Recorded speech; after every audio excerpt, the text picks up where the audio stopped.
episode 7 of Between a Rock and a Bald Spot. That was 8.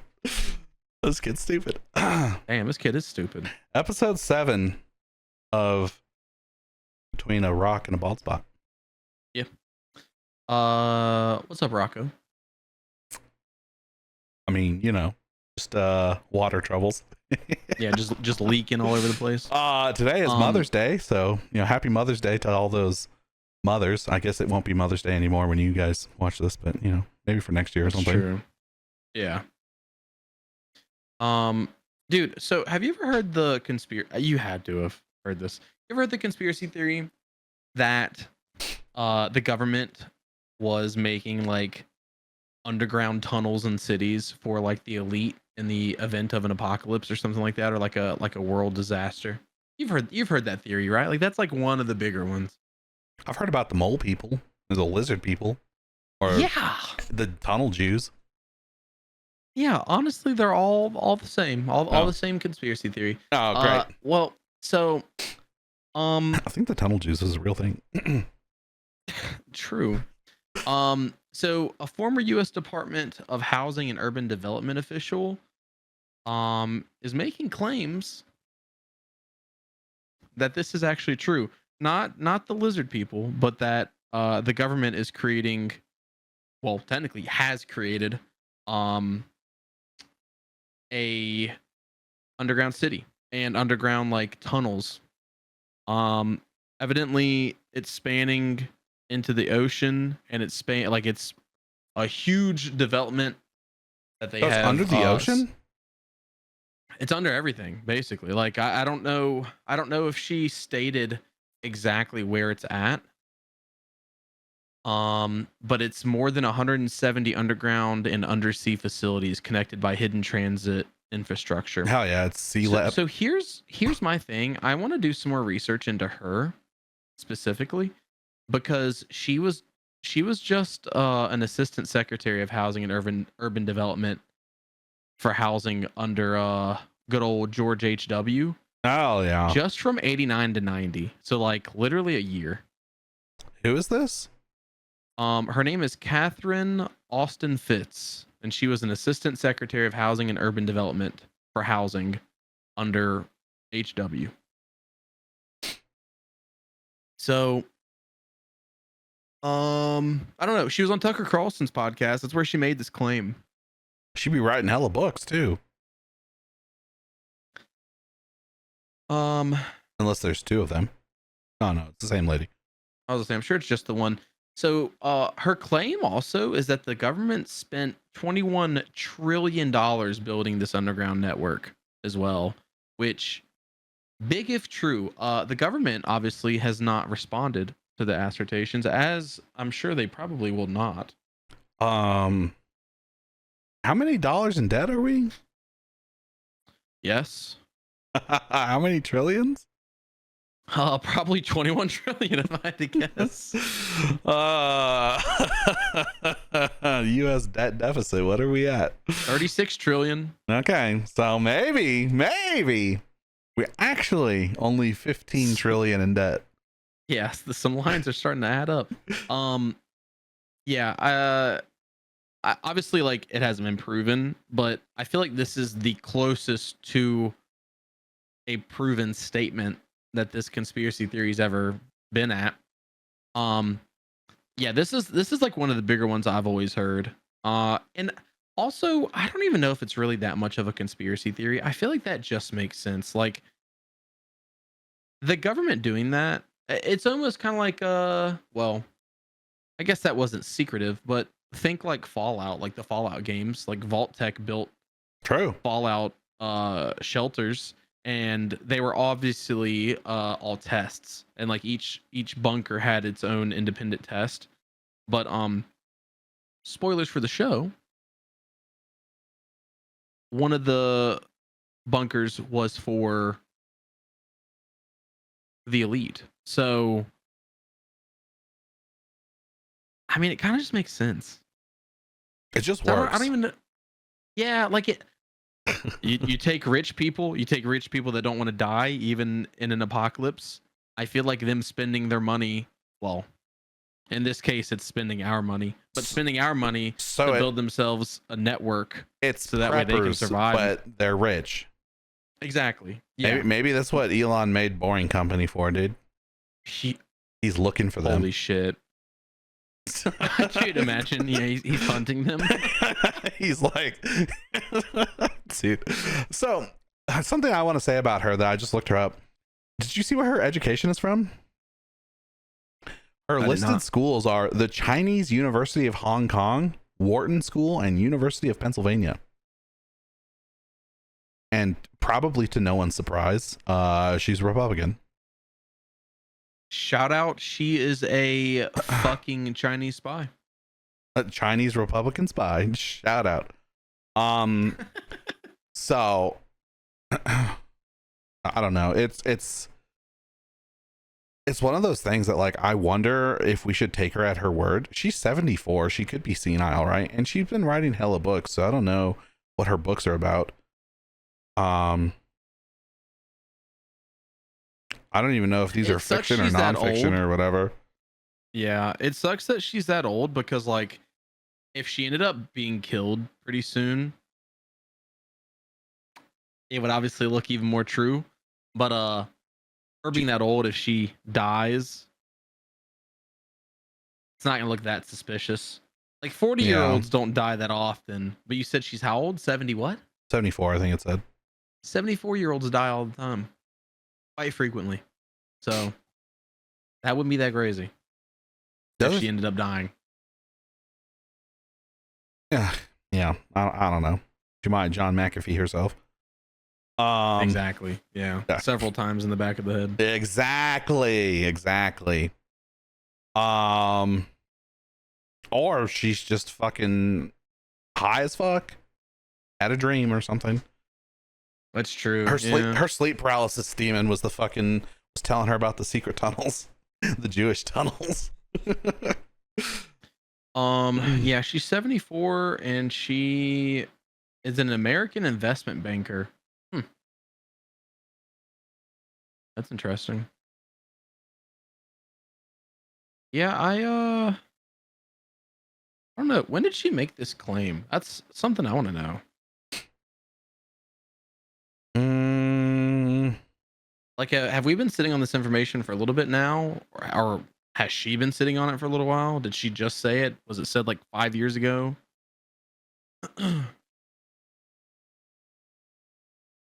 That's kind of what I want to see, because I mean, if she said it a long time ago and she's still not dead, I mean. So she said that, and she said there was massive fraud in the 2020 election, and there has been electoral fraud in the U.S. election for many years before 2020. So I think it says in 2017 she claimed the 21 trillion in unauthorized spending for the whatever. Yeah, dude. Could you imagine her claim is true? And between Elon's Doge, looking for this money,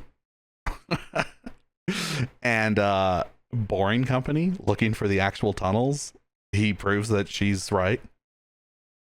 That would be crazy. Maybe that's why Elon, he read her claim one day and was like, who has the money to solve this problem? So something kind of interesting. So she didn't offer evidence, but she did cite a 2017 study by an MSU economist, Mark Skidmore, that he flagged major unauthorized spending across departments of defense and housing and urban development from 1998 to 2016. She co-authored that. She helped him write it. Interesting. Yeah. So this is very, very fishy. I mean, it could just be clout chasing. Yeah, it could just be like, hey, I want my 5 minutes of fame. Let me just make up some fantastical fucking story. Your 5 minutes of fame at 74, though, is a little crazy. It is a little crazy. And a lot of people start getting up there and getting old and being like, well, I've kept this secret long enough. Or their NDAs expire. Something tells me the NDA on that is Lifetime. non-expiring. Yeah, it is. I mean, if it's real, it's lifetime. But Yeah. it's like someone was saying that when who was it? I think they were saying that when OJ Simpson, because he died recently, right? Yeah. I think Couple someone years was ago, I saying think. that like right before he died, he was like, I did kill her or whatever, and then he fucking ripped. So let me double check, but he pulled each of his kids in to his deathbed and made them sign an NDA. Um, and that makes me think he was confessing to them, Hell yeah. because having your kids sign an NDA on your deathbed, like what would you be telling them that you don't want them to talk about? You know, like on your deathbed too. Dude, imagine it was something crazier like I actually have a twin brother who looks just like me. But that's a serial killer. You Yeah, can that's a imagine. serial killer. he's hunting you guys. Um, Anyways, back in the realm and of so his kids and his medical staffers were forced to sign NDAs. perfect. He's like, hey, actually, the reason they couldn't find the other glove, the one that fit. Around 30 to 50 of his former Hollywood actors. Sorry, I'm like reading the article. Around 30 to 50 of his former friends and family members were forced to sign an NDA before you're seeing him. Damn. Brother, that he definitely confessed. Maybe. Or maybe he told them, hey, I didn't actually do it, but I know who did do it. It's this person. And I you guys can't say it because they'll you. But yeah, maybe. Whatever it was juicy. It was juicy tea for sure. Yeah. Something, the juiciest tea, something you would even. only tell people when you knew you had days to live, minutes to live, you know. Yeah. Should we go ahead and talk about Kung Fury 2? Go ahead and get that knocked out of the way. Yeah, I think we should. Yeah, we can kick off the movie talk with that. Did you actually watch Kung Fury 1? No. Because from my understanding, Kung Fury 1 is like a 30-minute like meme YouTube video. It's like a short. Okay. Yeah. I don't actually know. So it came out in 2015. Yeah, it's a Swedish martial arts comedy featurette film written and directed by David Sandberg, who is doing the second one also. Yeah. I'm trying to look at the runtime here. Yeah, running time is 31 minutes. So it was like a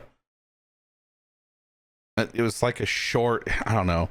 It's not that it wasn't like a full film, but it was like he made it for the Cannes Film Festival.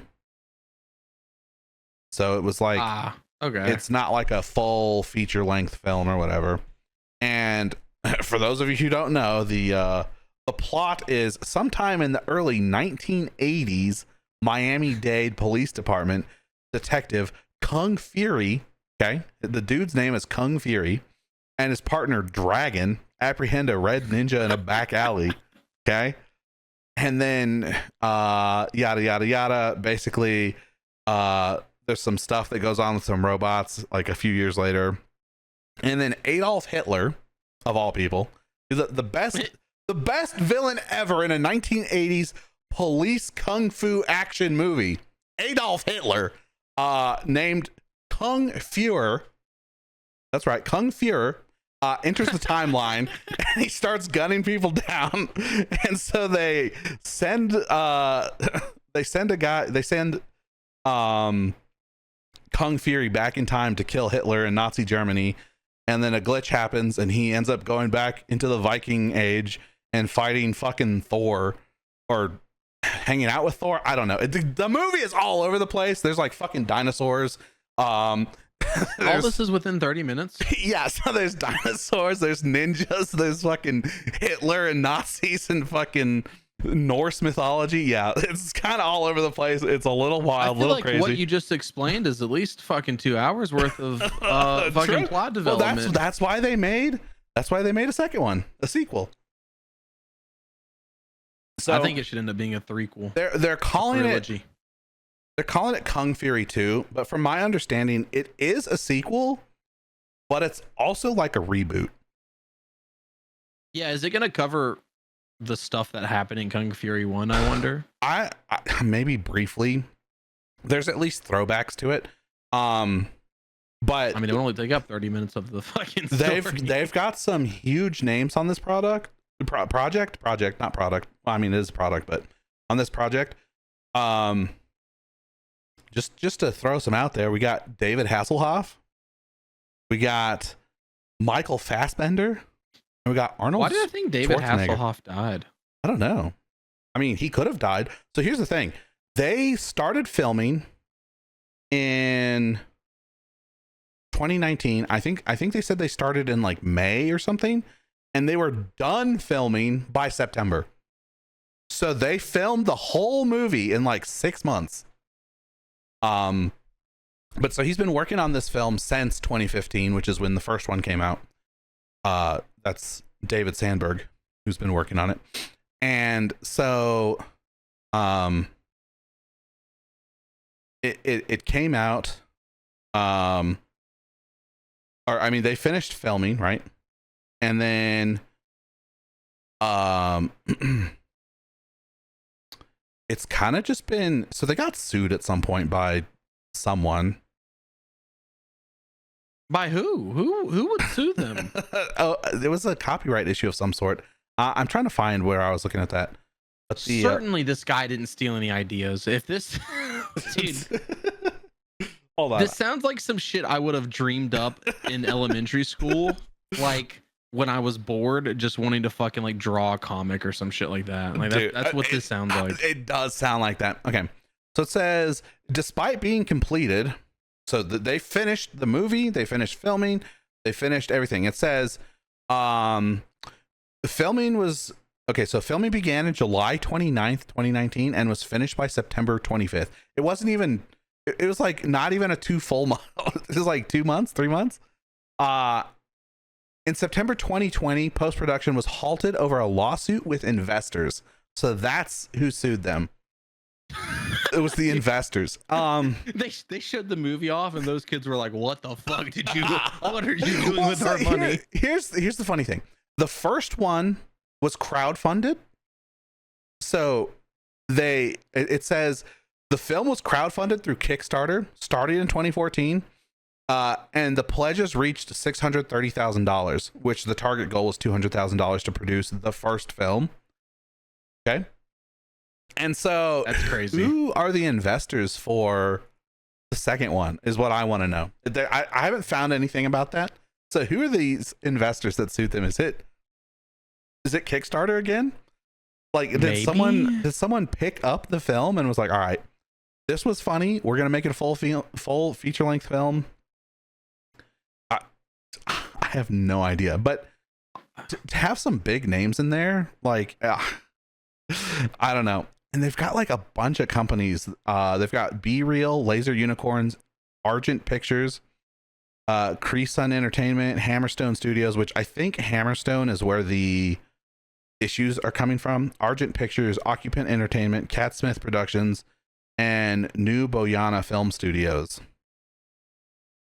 Never heard of her. Yeah, exactly. But yeah, so anyways, this sounds like the kind of movie I want to go see, though. Like, who wants to see a dude like karate kick fucking Hitler in the face, dude? Yeah, this reminds me of that movie. What is it called? It's like Kung Fu Cop or Karate Cop. It's something like that. But it's just like over the top 80s action cop movie. Like, it's a parody, yes, but it's also like kind of taking itself seriously. And so the whole reason we bring it up is because just today, a 10-minute, they're calling it a sizzle reel, leaked, which is basically like a long trailer. And so that leaked today. And so that's interesting that it just like slipped out. Like they must have been like, yo, we have this, we want to release it. Like, we need to prove that it's worth, like, we got to drive some hype up or something, because right now we don't have anything. We don't have trailer. We don't have anything out. And they must have just put it out. I bet they themselves leaked it. Probably. But they're tied up in a lawsuit as far as I know. And so they got sued in 2020, right? And the release is indefinitely delayed. And the film was complete by April 2024. Legal issues still ongoing, though, as far as we know. So I don't actually know the name of the movie. Samurai Cop. That's what it is. So Karate Cop and Kung Fu Cop both are actually movies, but the movie I was talking about is Samurai Cop. Perfect, dude. They're just all the cop movies, dude. There's RoboCop, Samurai Cop, Karate Cop. They all came out in the fucking 80s and 90s too, which is fucking so funny. Have you ever actually seen Samurai Cop? Samurai Cop is painfully bad. Most of those 1980s like cop movies that are like over the top action are painfully bad. It's like, yeah, you remember the good stuff that was coming out, like in that sort of same vein, like Terminator, for instance, was technically like in that vein of like cop movie with like heavy action, crazy, like add something crazy like a fucking time traveling robot. Like the premise of Terminator is actually hilarious when you look at it on paper. Like, time traveling robot comes back in time to murder woman. Like, yeah. What? So like the actual premise, but like it was well done. It was a really good movie. And so you kind of forget how ridiculous it is. Because a lot of those movies in that time were just ridiculous. They were off the wall. Like, the premise was off the wall, but the actual movie itself was like off the wall. I feel like that era of movie making was like everyone was like anyone can make a movie. And so you had a bunch of people who were just like doing whatever. They're like, yo, what if we did this? And other people were like, dude, fuck yeah. And so you have, I mean, I feel like we don't make movies like that anymore. Like, someone has an idea and no one executes on it. They just remake old shit. So I would like to see it just because it's a breath of fresh air in the fucking stagnant, stale fucking movie scene where we're just getting Lilo and Stitch again. Like, Disney made a great catalog and they're like, hey, what should we do going forward? And they're like, why don't we just remake our catalog? Remaking shit. Brother, what? And then you've got other people who will take time-loved franchises like Star Wars and they just run it into the ground. Yeah. I think part of the problem is they'll try to be unique and innovative and it falls flat because they're not putting the same heart and love into it. Right. And so I think companies overall, and this is like in movies, TV shows, everything. Video games, it's like everywhere. all media. Fuck it. It's in Starbucks too, dude. Fuck it. Starbucks is guilty of this. True. Starbucks is like, yo, dog, we made coffee different. Exactly. Dude. But I mean, that's why I actually... Oh, go ahead. What? Oh, I was gonna say all right, you go. All right. I was gonna say that's why, like, Sinners, for instance, that we talked about last time or 2 times ago, whatever, we talked about it, we did. It's really cool because it's like an original screenplay. It's original work. It's not adapted from a comic or a book or a different movie. It's not a remake. It's a brand new original, like, it's its own thing, right? Yeah. And so the fact that that's doing so well, like, should be a clear indicator to people that, like, hey, remakes are cool, we want original I guess, shit, but, like, can we get some new fresh shit, please? Because, like, I mean, people are always like, oh, well, people don't like the remakes because we put a black character in it and everyone's racist. Well, Sinners is an entire, like, pretty much everyone in the cast is black. The director and writer is black.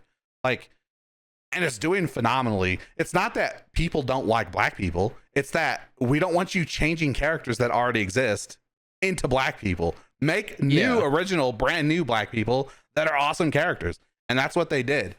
And so that's just like a huge, like, that should be clear to everyone that, you know, we, like, consumers want, like, original, new, fresh ideas. We don't want the same stuff over and over again. Yeah, stop rehashing shit. I mean, rehashes are fine Oblivion. here and there, like, sparingly. Sparingly. I was thinking about this. That's been a few years ago now, but I was thinking about how like in like the PS3 era, you could go to GameStop and like look on like the wall of like all the games, and you could probably pick out like 10 games you had never even fucking heard of Right. to buy. And I feel like nowadays I don't like people just aren't trying to put out original shit. So for And like me, that's one of those things that's where that stopped happening for me. Like I had PS1, I had PS2. Like there were so many games. I would go over to a friend's house and he'd have 15 games and I would have never heard of any of them. And those were his only games. Like those were his only games. He'd have those 15 games and I didn't have any of them. I'd never heard of any of them. I've never played any of them before. And he just had 15 different games from me. And I mean, there are obviously games that everyone had, like Crash Bandicoot, or at least a Crash Bandicoot. But like, I would go over to friends' houses and I'd have to, like, you would take your games with you because you're like, yo, my games are cool. Check out my games. And then you'd like switch, like trade a game, or he'd be like, oh, I beat this. You can have it. Or I'll trade you for Castlevania, or I'll trade you for Gex or something. Like, I don't know. Dude, I loved Gex. That Gex was shit, so good. that shit just like fucking like dried up. There's this one PlayStation 1 game that I really liked. It was by a studio called Compatibility, which for those of you who don't know is may or may not be cultural appropriation at this point, because Compatibility is a Native American symbol, and I don't know if anyone at that company was Native American. He's a fertility god, by the way. Fertility symbol. I don't know if god's the right word. But the game was called, I think it was called RoboPit. RoboPit? That sounds right. But it was like a fighting game where you're a robot. Okay? It's trying to sound simple enough, right? But you could change your legs and your arms because you're a fucking robot, right? And you could change your body style. So like there were different arms, and the different arms gave you access to like different combos, or like different they weren't necessarily combos, it was like all attacks. So like you could get an arm that like pushed people, or an arm that was a gun, or an arm that was a sword. And then you could change your wheels to be in like heavy tread, like tank wheels, or like legs so you could walk around, or like you could fly. And I don't know, that gave it a lot of combination to like how your robot was built, and it would change like your speed and your power and your health. And like that game was sick. And I've never met anyone who's ever played that game.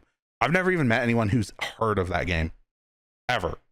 And that game was like a huge part of my childhood on PlayStation. And that's one of those things that just like, you ask someone, hey, oh, you're on PS5, what are you playing? And they're like, oh, Call of Duty, GTA 5. Well, what else do you play? Oh, well, I have an Xbox too, so I play Halo sometimes. Okay, you play anything else? Minecraft? Yeah, okay. We're all playing the same 4 games. Did you ever hear of that game called Vex? It was like VEXX. I think so. Games like that, like fucking. Was that the chick with a sword? No. You're this fucking short character. It's a platformer game, and oh, I remember this. I didn't actually have this. So my cousin had it, and I borrowed it from him, and I remember fucking really liking the game, but I don't remember a whole lot about it. And then there was another game. So I'm trying to figure out what it was. I don't think it was Cow the Kangaroo, but it was like something like that. It was like a platformer, like Crash Bandicoot, like spin-off, and I'm pretty sure you were a kangaroo. So cow would make sense, but I don't. So I'm trying to look it up, and everything I'm seeing is like from the remake from a few years ago, and I need to see like the OG. And I'm having a hard time fucking seeing it, but it was whatever the game is called that I was thinking of was also really cool. But yeah, like I just feel like there's just not original shit. And I don't know why this game always comes to my mind. So when I reference the PS3 thing, for whatever reason, Heavenly Sword is the game that came to my mind and always comes to my mind, because I'm like, I feel like you couldn't walk into a GameStop right now and see like whatever the PS5's version of Heavenly Sword would be. There's not, because like there's lots of slop, but there's not and I never played Heavenly Swords. Maybe Heavenly Sword did suck, but I'm pretty sure I've heard lots of good stuff about it. I've never heard. I haven't played it either. That was one of those games that my dad wouldn't buy it for me because he was afraid I would fucking whack off to it. I guess I don't know. Yeah, brother. I mean, you're playing as like a half naked woman. Like that's what the game is. But I've never heard anything bad about that game. Oh, by the way, I had San Andreas. Yeah, speaking of whacking off. Exactly, whacking off to them fucking the car going. Did you ever play Dark Void? No. That was a third person shooter where you are like this jetpack flying fucking fella. That was a pretty original game.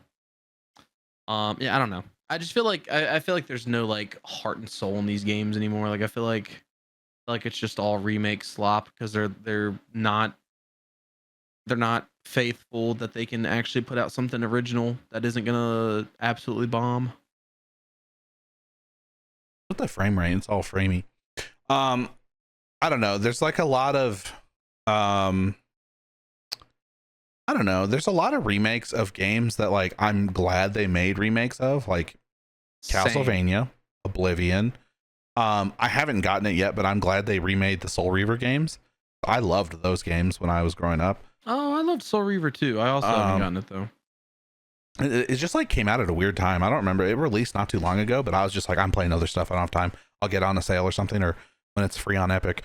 Yeah. Yeah, that's a good point. But like, I don't know. I'd like a Gex remake. I'd like a Robo Pit remake. There's a bunch of games. And you know, I don't mind remakes. I don't even mind re-envisionings.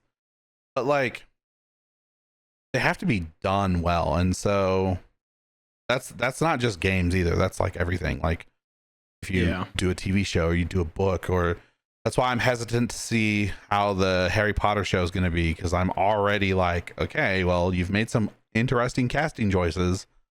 Yeah. How is that gonna, like, you're gonna have to change some things, and it's like then you get things like the Last of Us TV show where I'm like, bro, it's maybe the worst. You shouldn't even put it in the same IP. Like, just make a different zombie show. Like, if those are if that's who you wanted to cast and how you wanted to write the show, just make your own zombie apocalypse show. Yeah, because that happens a lot too, where people will borrow an IP like the Star Wars thing, and then they just ruin it, or they're unfaithful to the source material. Ground. Exactly. Yeah. All right. So moving into other movie news, there is an Elden Ring movie that is being rumored. It is supposed to be A24, and Alex Garland is supposedly going to direct it. So I believe every little bit of this is rumor, like the movie's existence, the director, and the studio. Mm-hmm. An Elden Ring movie could be cool. A24 directing it sounds good, or producing it sounds good. I don't know how I feel about Alex Garland being the director. Not that he's bad per se. I just think someone who has more experience doing fantasy setting shit should be the one to take on Elden Ring. What is Alex A24? Garland, they're doing horror films mostly, right? So their horror films are the most well-known ones for the most part, but they do lots of other stuff. They do like a mix of everything. The only thing I can ever think that they did was Heretic and then Civil War, which I didn't care for like at all. Yeah. Midsummer and Hereditary are their that's them too. Biggest well-known ones. Yeah. Yeah, which both of those are fucking phenomenal. Heretic wasn't bad either though. I didn't mind Heretic. It was interesting. So, point is, who did you say is directing? Alex Garland, who did Civil War, by the way. And he also is doing the new movie that just came out or is coming out, Warfare. Yeah. Which is doing a lot better. That's good. Isn't warfare like the same premise as Civil War basically, or is it more like actual war? Actual war. Yeah. Okay. So it's basically what Civil War could have been. So warfare is like um it's like actual like retelling of events, which is kind of cool. Um so he has lots of like war directing history, but like I just like fantasy is just such a different beast than what he has at least a lot of experience Well, doing. so we have to think, what story is he telling in Elden Ring? Is he telling the Tarnished story? Because that's really strange. Because the Yeah. Tarnished is a player made character. You design your Tarnished the way you want it to be. And then there's like looting. They're like, there's loot. There's like a death. Yeah. There's like a death looping cycle. Like, are they doing that? Like, is it gonna be? How faithful is the adaptation to the source material? Like, is it gonna be like the Minecraft movie where there's like actual gameplay elements in the film Yeah. that people experience, or is it going to be like set in Elden Ring's universe and with Elden Ring characters? That's It could honestly go anyway because like, and here's the thing about Elden Ring as well. There's not like a very clear cut, concise story. So like there's a very rough backdrop for a story, and you could go through and like pick apart all of the background lore and produce a story, but there's not like just a laid out story in the Soulsborne games, right. especially in Elden Ring. Well, a lot of it's reading. There's a lot of reading Yeah. involved. But so the other Yeah. thing, Shit ton of well, reading. and like all the items have lore. Like everything has lore. You just have to look for it. I watched a video earlier today of a guy being like, "Oh, dude, let's pick the cast for the Elden Ring movie." And they're like, "Oh, I'm seeing Jack Black as the Tarnished." He's like, "I am Tarnished, and this is a round table." God, that sounds fucking painful. Like hilariously painful.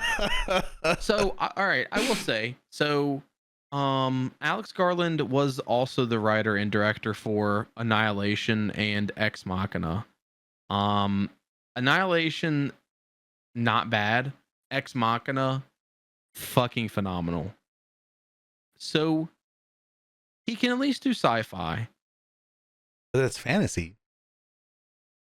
Like, I know sci-fi and fantasy are like kind of very similar, Yeah. but like this is gonna be one of those Daniel takes, I guess. Sci-fi has guns, which is apparently what he's good with. I don't think there's any guns in Elden Ring, is there? I don't remember any guns anyway. Crossbow. That's not a gun. There's like a cannon or something, isn't there?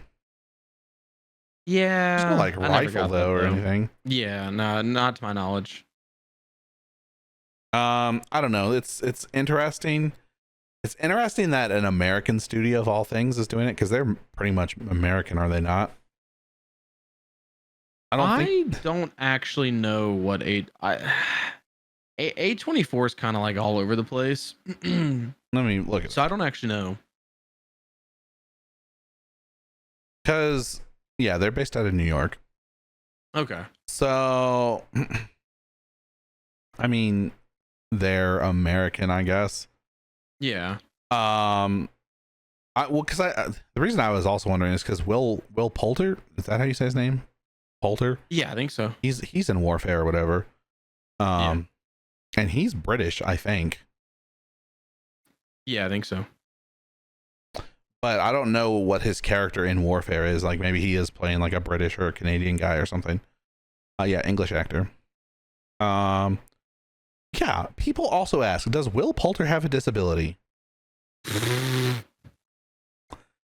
Oh, okay, he does actually. He struggled in school due to dyslexia and developmental coordination disorder. Kudos for being a fucking famous fucking actor at like the age of 12 or however old he was when he did Chronicles of Narnia. That is crazy, dude.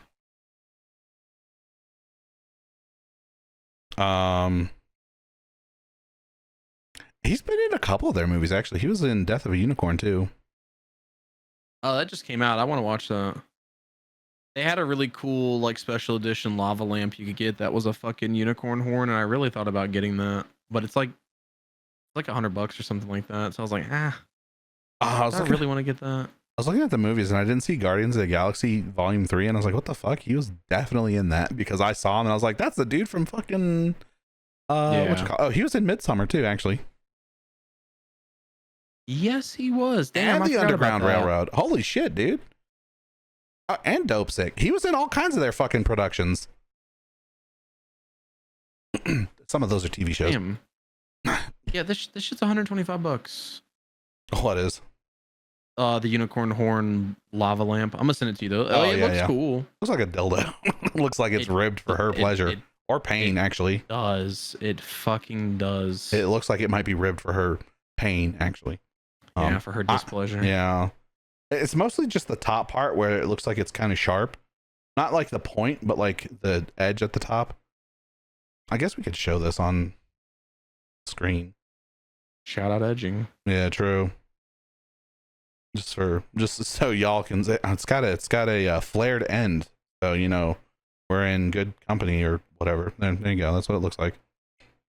Yeah, no fear of losing it. Oh, did you miss it? Hold on, I'll put it back up. There you go. All right. Unicorn lava lamp. Who was the people that did Solo? That's like well yeah, I guess that's more sci-fi. Did you ever see Everything Everywhere All at Once? I heard it was great, but I never saw it myself.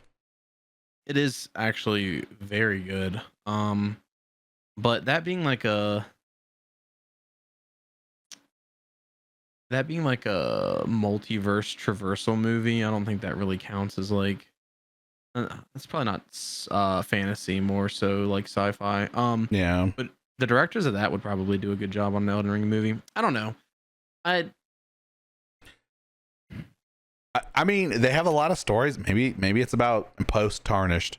Maybe it's about pre tarnished. Maybe it's like, I want to know what time frame or what sort of plot or story they're going to be doing, because there's so many characters in Elden Ring, and the way you interact with them, like there's not like real cutscenes. There's hardly any dialogue. Like there is dialogue, yeah. but it's so sparse. And you can miss entire dialogues completely. Like if you kill someone, their storyline's done. Or if you don't kill someone, you end someone else's storyline. It's like, it's a pick your own adventure book. So I don't know how they're gonna make that into a movie. They're gonna be like, oh, skip to this timestamp. If your tarnished uses spells, skip to this timestamp. And then it'd just be like, you died. Like, how many times are we gonna die in the movie, by the way? Yeah. Yeah. I don't know. I wish I hope it actually comes out. I definitely would be down as long as it's done well. You and I both obviously really like Elden Ring. We've played through it together twice. Twice. Yeah, you were there for most of it both times. I guess not like the entire time, but I like a good portion. So the first time it's like I got like a quarter of the way through, and then you came in, and then I think you missed like the last quarter this time, roughly. I missed the last quarter the other time too. No, I don't think I missed the end of this playthrough, because we beat the Elden Beast together. Yeah, it's true. And then we went and we beat Radon together. So last quarter, first time, and first quarter, I guess. So you were like there just for like the middle. I think I was there for most of it this time. The first time, I don't know. This time. Yeah, the first time, because I got like decently far in, or at least maybe like I would start playing and you would come in late. Maybe something. Maybe that. Yeah, maybe that happened a lot. You need my help. You need some milk. Exactly. You need the rock milk. The milk from the rock. He needs some milk. Not the rock. We don't milk him. I don't think he's given us. I don't think he's given us consent to do that. True. I don't even know if he's lactating, honestly. I'd imagine he is. Oh, okay. So Chad Stahelski, Who? yes, is rebooting Highlander. Does he have the authority to do that? After making 5 John Wick movies and a spin-off, I think he can do whatever the fuck he wants. You know, I say and a spin-off, but is he the director of Ballerina? I don't know. I don't see it in this list. So damn. Okay. I was gonna say, apparently he worked on The Expendables and Live Free or Die Hard. Huh? Really? He also worked on The Crow, which was that's a movie for sure. Have you ever seen that? No. Wait a minute. Yes. Oh, okay. That's a weird fucking movie. I think they remade that recently, did they not? No, the director of yes, they did. The director of Ballerina is not him. That's fucking weird. It's, he didn't direct The Crow either. He just worked on it, apparently. Len Wiseman. Huh. Okay, the so original Crow or the remake? The original, I think. So he might have been like the stunt guy or like a cameraman, because that's what he was in the first Matrix. That's how he met Keanu. He also worked on the Ghost of Tsushima movie. Did you know that?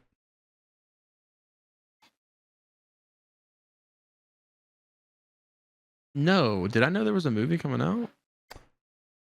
I think it was like a short or something, and it released already, maybe. Okay. I'm not seeing any pictures or anything. It's not saying. So it says he's directing it. Maybe it's in production. I'm not getting much information on IMDb, so I couldn't tell you. But yeah, the guy who does John Wick is rebooting Highlander, which we were both like, what the fuck, when we read what he said earlier. Which was, what the fuck? So I'm derailed. I'm reading more stuff about Chad. So he did do the stunts on The Crow. Okay. But it says as Chad Storelson. Did he change his name?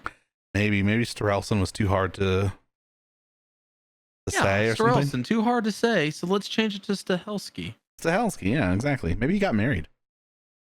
And dude, he's done the stunts for a lot of fucking movies. Yeah. Kung Pao, Enter the Fist, for instance. I was Bloodsport more movies. caught up on Orgasmo, honestly. What the fuck is that? Mr. and Mrs. Smith? Hell yeah. Hunger Games, Catching Fire. Triple X, After Earth.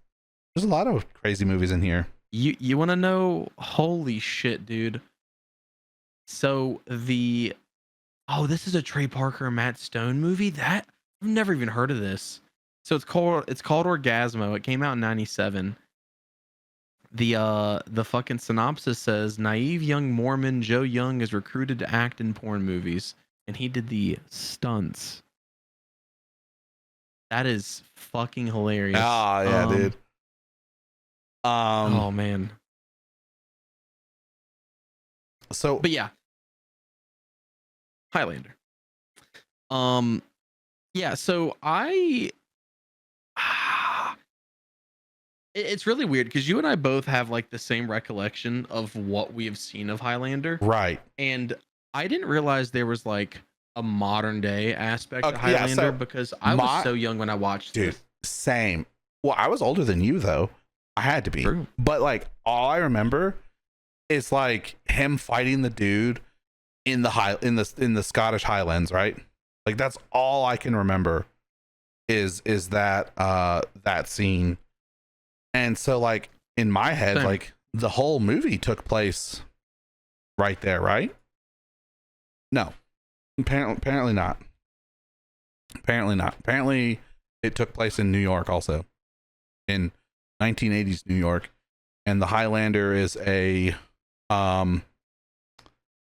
immortal dude who he's just immortal or whatever. He's an immortal warlord. Yeah. Fighting other immortal Um, warlords. exactly. I'm looking at these scenes and I only remember the scene. I'm looking at the pictures, by the way, also.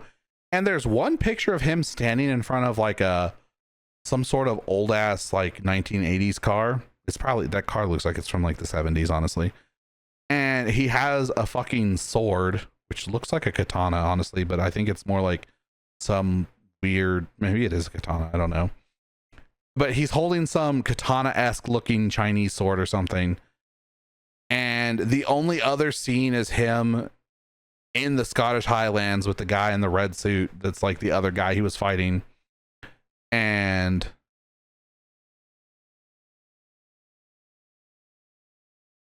like, There was a sequel. I didn't know that. And a TV show.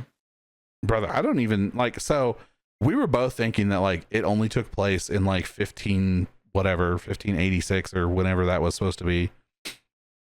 Anyways, the reboot is a reboot and it takes place in, it sounds like a little bit in the not so distant future. Yeah, so the direct quote is, we're bringing it forward from the early 1500s in the Highlands to the beyond present day New York and Hong Kong. Right. And So that sounds slightly futuristic. Beyond present day. So it's not going to be present day New York and Hong Kong. It's going to be beyond. yeah.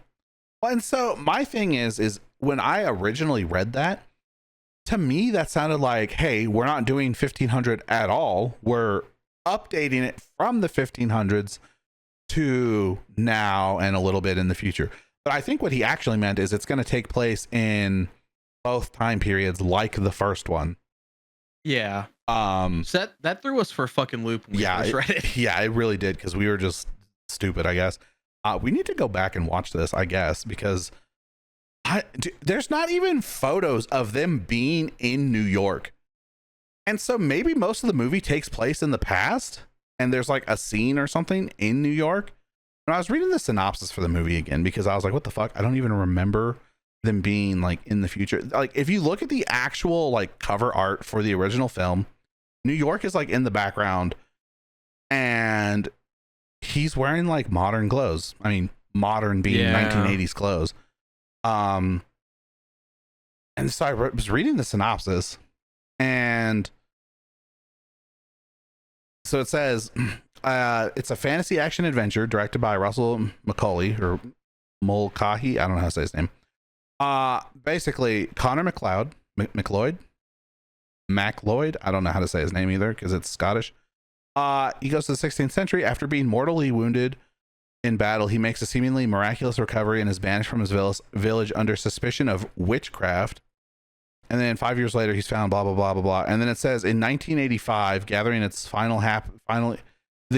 finally happening in New York City. And he must ensure the prize is not won by the guy who almost killed him before. And it also says Highlander was a commercial failure on its initial theatrical release, grossing only a little less than $13 million worldwide against the production budget of $19 million. Spending that much money on a movie back then is fucking insane. And for it to flop is even crazier, dude.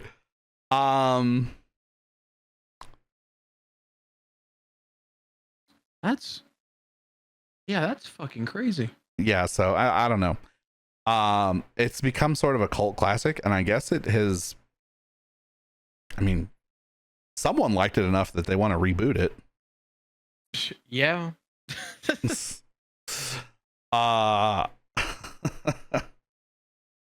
More power to him, I guess. Yeah, I don't know. So we need to watch the original. I think we need to just to understand it better, because yeah, I'm down to watch Party that, honestly. That had to be one of those movies that like, I'm assuming my dad was watching it and I was just watching it with him. And then when they go to like the New York part or whatever, I just thought that was commercials or something. Like, you know, that it honestly might be about the same thing for me too. Because yeah, I very vividly remember like just the like past scenes where they're in like the fucking Scottish Highlands. Speaking of that, though, do you know what's insane? When I was growing up, I had a health class. Health, right? Health. Everyone had health class in middle school, right? And in health class, we learned that most 13-year-olds cannot tell the difference between what is a television show and what is a commercial. And which is why advertising to children is so effective. But what's strange to think about is I think most children now, because they're so inundated with ads everywhere on Netflix, on like movies, like on games, like you're playing on your tablet, you're a little child playing on your tablet, there's fucking ads everywhere. I think they're so inundated with ads and they're annoying and pesky that most children who are much younger are like, that's an advertisement. Yeah. Which is, it's weird to see like a sort of shift like that. Anyways, that was kind of just an aside I wanted to mention, but no, it's directly related. True. I mean, so something we didn't talk about, and then we can move away from Highlander. Henry Cavill is supposed to be the main character, which is going to be pretty cool. And this movie's kind of been fucking like hung up for a little bit. It was originally announced in 2021, and Cavill's been this main star attached since then. So, I mean, luckily he's not fucking old. Luckily he's not getting like the Blade treatment, because like that's gonna end up getting scrapped, at least with the actor attached to play Blade, because he's already old. So like, didn't we talk about this? Like all the actors we wanted to see as Blade are all like in their 50s or older. Yeah, basically. I mean, Chadwick Boseman was older as well before he passed. Yeah. And I mean, he did pretty well. And I didn't even know he was older until like, true, I had seen it. Yeah. Well, I mean, he's only 43, but still though. He was 43 when he passed in 2020. So stack on 5 more years. Yeah. So how old's Michael B. Jordan? 50. Like almost 40, 38 or something. Maybe almost 40. Yeah, he's 38. He's 38 exactly. Yeah. Nice. Dude, it's like can we get a Blade actor? Like, can we get on it? Let's get us a Blade actor. Let's get us a Blade movie, please. And don't give it the please don't Morbius Blade, please. I liked Morbius. I liked Morbius, but please, can we just please? I still need to watch that. I don't even think that movie is bad because of fucking, what the fuck is that kid's name? I don't even think Leto. Yeah, I don't even think Jared Leto's the reason that movie's bad. I think that movie's bad because it was just poorly written. I mean, it's supposed to be like his origin story. It's almost too similar to Doctor Strange's origin story movie.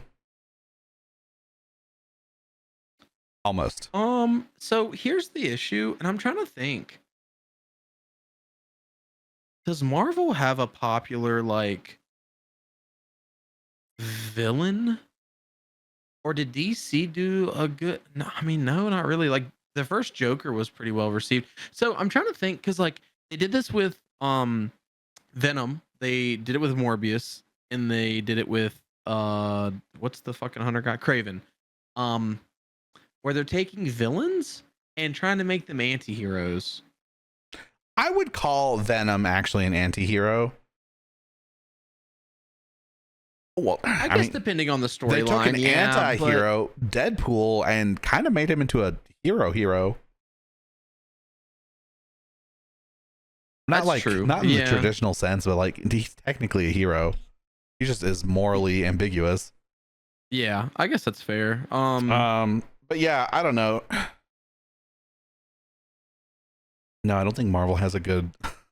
No, I don't think they do. So what is Sony's obsession with trying to make that work then? That's why I was trying to figure that out, because I was like, maybe they're like stuck on that high of trying to make it work with like a Spider-Man character, or maybe they just, I mean, maybe it's just because they are so fucking scrapped for like characters to use. They're like, we don't want to make just a villain movie, which would fucking do well if they just stuck to like their guns and made these characters villains, because Dude, that doesn't really exist, it would probably do phenomenal. dude, it really would. Is Morbius even a villain though? I don't even think Morbius is technically a villain. I'm pretty sure he is. He's not a My superhero. so my the extent of my knowledge of Morbius is the Spider-Man cartoon, and he always seemed pretty fucking villainous in that. Well, because he was a vampire evil man.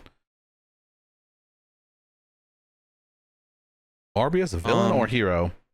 Morbius is definitely a villain when he was first introduced and served as an antagonist primarily for Spider-Man, but over the years his role has changed. He's become more of an anti-hero in the comics. So he kind of is an anti-hero. I don't know. Is it the Spider-Man like anti-hero? Like, are there too many anti-heroes in Spider-Man? Maybe we need to better define what an anti-hero is, because I almost feel like Wolverine's an anti-hero because he's willing to kill people. Which compared to Spider-Man is like, Spider-Man doesn't ever kill anyone ever. Like, he makes sure not to kill people, right? He goes out of his way to make sure he doesn't kill people. And I guess then it's actually fair. Like, you know, you've got Wolverine who will kill people because in his eyes, justice needs to, you know, it's like Punisher. I would call Punisher an anti-hero.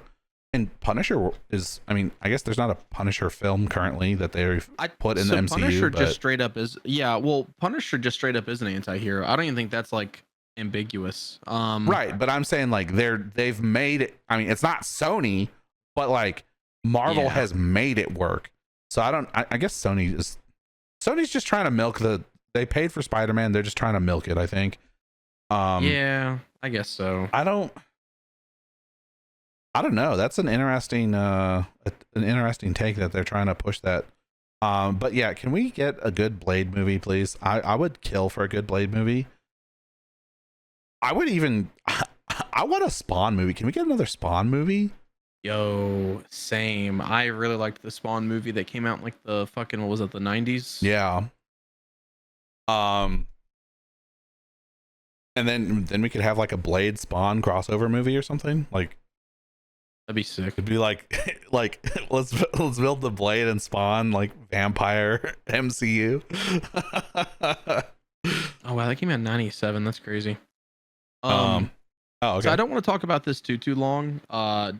Just because I'm just gonna briefly go over it, because at some point I will at length talk about my MCU breakdown, like ranking breakdown. Oh, right. But right. something I'm noticing, dude, up until the first Avengers, the CGI does not hold up well.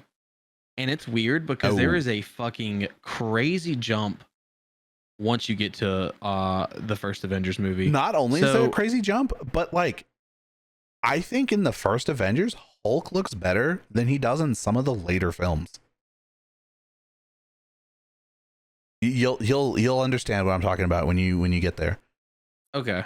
The biggest thing that fucking stuck out to me was like, it's like Iron Man's armor a little bit, but like it wasn't that bad. And like the first one came out in 2008, so I was like, whatever.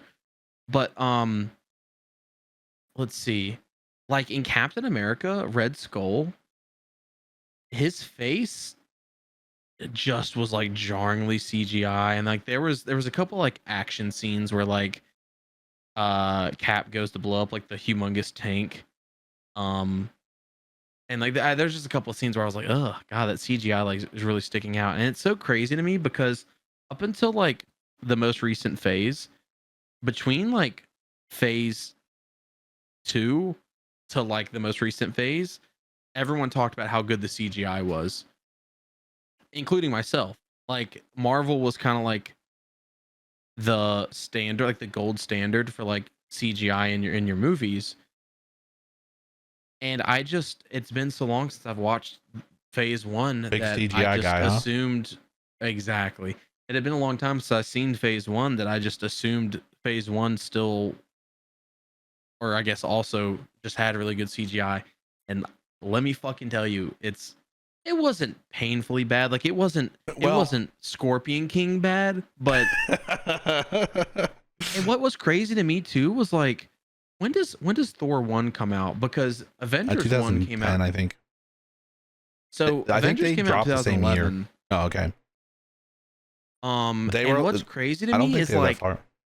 I don't think there was yeah, like maybe months or something, but like or was it Thor or was it Captain America? I think both of them came out in like 2011 and then Avengers also came out in 2011. Yeah, Thor came out in 2011. I think Captain America Um was the end of 2010. no, first Avenger was also 2011. Oh, So okay. was the Avengers 2012 maybe then? Yeah, that sounds right. Ah, okay. Yeah, yeah. Avengers was 2012. Um, so literally just a year gap, just a fucking year gap. And it, dude, the CGI Well, was crazy better. think about Black Panther. Also, if you didn't like the CGI in Black Panther, you probably should watch Morbius before you continue watching any of the MCU movies. You maybe should have started with that one. True. The CGI in Morbius might be the single most hilarious but awful thing about that movie. It's like I said, I like that movie, but that movie's a fucking 3 out of 5, like through and through. Like, are you gonna sit down and enjoy your popcorn while you watch this movie? Hell yeah. Are you gonna go watch this movie again? Are you gonna recommend it to your friends? Hell no. So I was doing out of 10 scale for my movies. I wonder if I should do out of 5. Out of 5 for me is just so hard because like Just I do it out of feel 10. like I think out of 10 's safer for that. Just because like I don't know, out of 5, like a 4 out of 5 would almost be perfect, but it could range from like better than mediocre to almost perfect, and then you have like the step below 4, which would be 3, and that should be like dog shit, I think. Nah, three's not dog shit. It was worth watching, but I wouldn't recommend it to someone. It's like you should see it, but you shouldn't And see 2 it a is second dog time. shit. Okay, Yeah. I guess that's fair. And then I don't one know. is one is don't even fucking see it. So I don't know. I would still probably, honestly, I would do it out of 100. Fuck it. More number, more Jesus accurate. Christ. I mean, are you gonna do like decimal points? I am if it needs it. Well, so if you're gonna do decimal points, just do it out of 100. This is literally the same thing.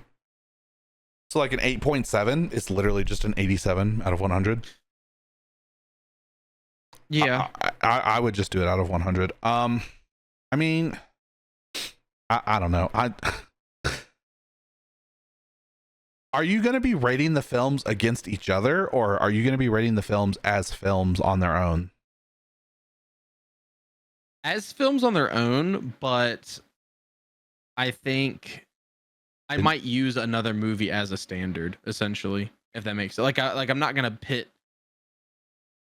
I'm not gonna pit. So all right, basically, I'll give you just 2 numbers. So Thor, the first Thor movie, I rated that a 4 because it was not good. God damn. Rip. However, the Avengers, the first one, I rated that a 9.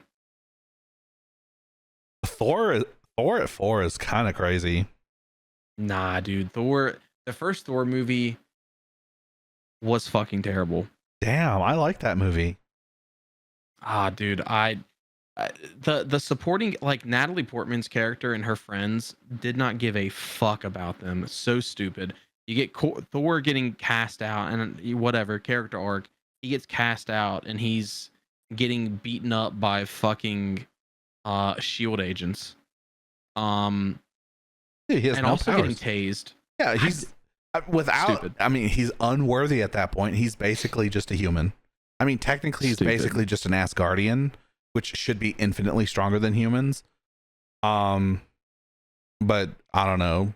MCU Marvel magic. Odin stripped him. Odin was like, "You can just be a human now." I don't know. We can talk about this. Not Yeah, during the we'll talk podcast. about that at length later on. We're gonna get derailed as hell. So I didn't know how much we would talk about these, so I meshed these 2 together. But Okay. trailers for Honey Don't with an exclamation mark and The Long Walk Oh both yeah. released trailers. So Honey Don't is directed by Ethan Cohen, who doesn't have a lot of movies directed as a solo outing. Um, I don't Right. know if something happened with him and his brother, or if they're both just trying to like do stuff not together, maybe like just see how they fare independently. I But together, they directed No Country for Old Men, Fargo, The Big Lebowski, and True Grit, amongst several other things. So Royal they're Tannenbaums. true. So they have they have a lengthy, really highly regarded filmography. True. Um, together. Together, true. Separately, not so much. Well, I mean, are his movies separate bad, or is it just there's not many of them? It's stuff I have never heard of. Fair. So like I don't think. All right, so Ethan Cohen did the Ballad of Buster Scruggs. Yeah, true. That's Wait why. a minute. That's why I brought that up earlier. Yeah, I'm curious. Did they have like a falling out or something? You think? I don't know. Maybe. So who's directing the it's Honey Don't, right? Honey Don't. Yeah, and that's Ethan Cohen. Okay.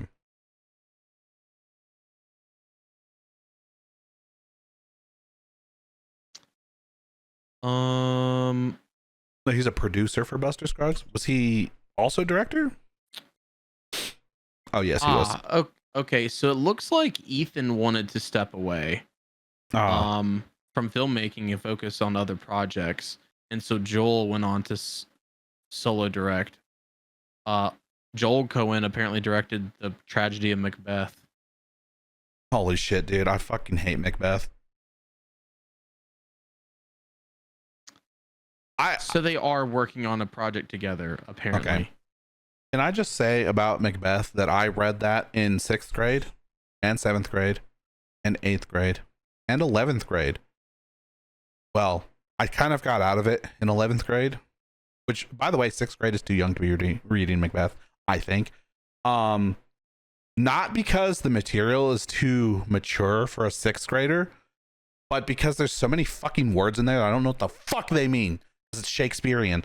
Also, he wrote like a fucking. We don't need to go into that. I accidentally let slip in 11th grade that I had already read Macbeth 3 times. So, what does my teacher do? She says, "Oh, you've already read it 3 times? Then this is just old material for you. You can read what the fuck did she make me read? I think she made me read King Philip or whatever the fuck that. I actually don't remember what the fuck that book is called. King Felipe. Yeah, it's some king. Shakespeare, King. Was it King Philip? King John. It's King John. My bad. I don't know. There's a bunch of fucking. Oh, there is a King Philip. Well, fuck, dude. I don't know. I read some other Shakespeare.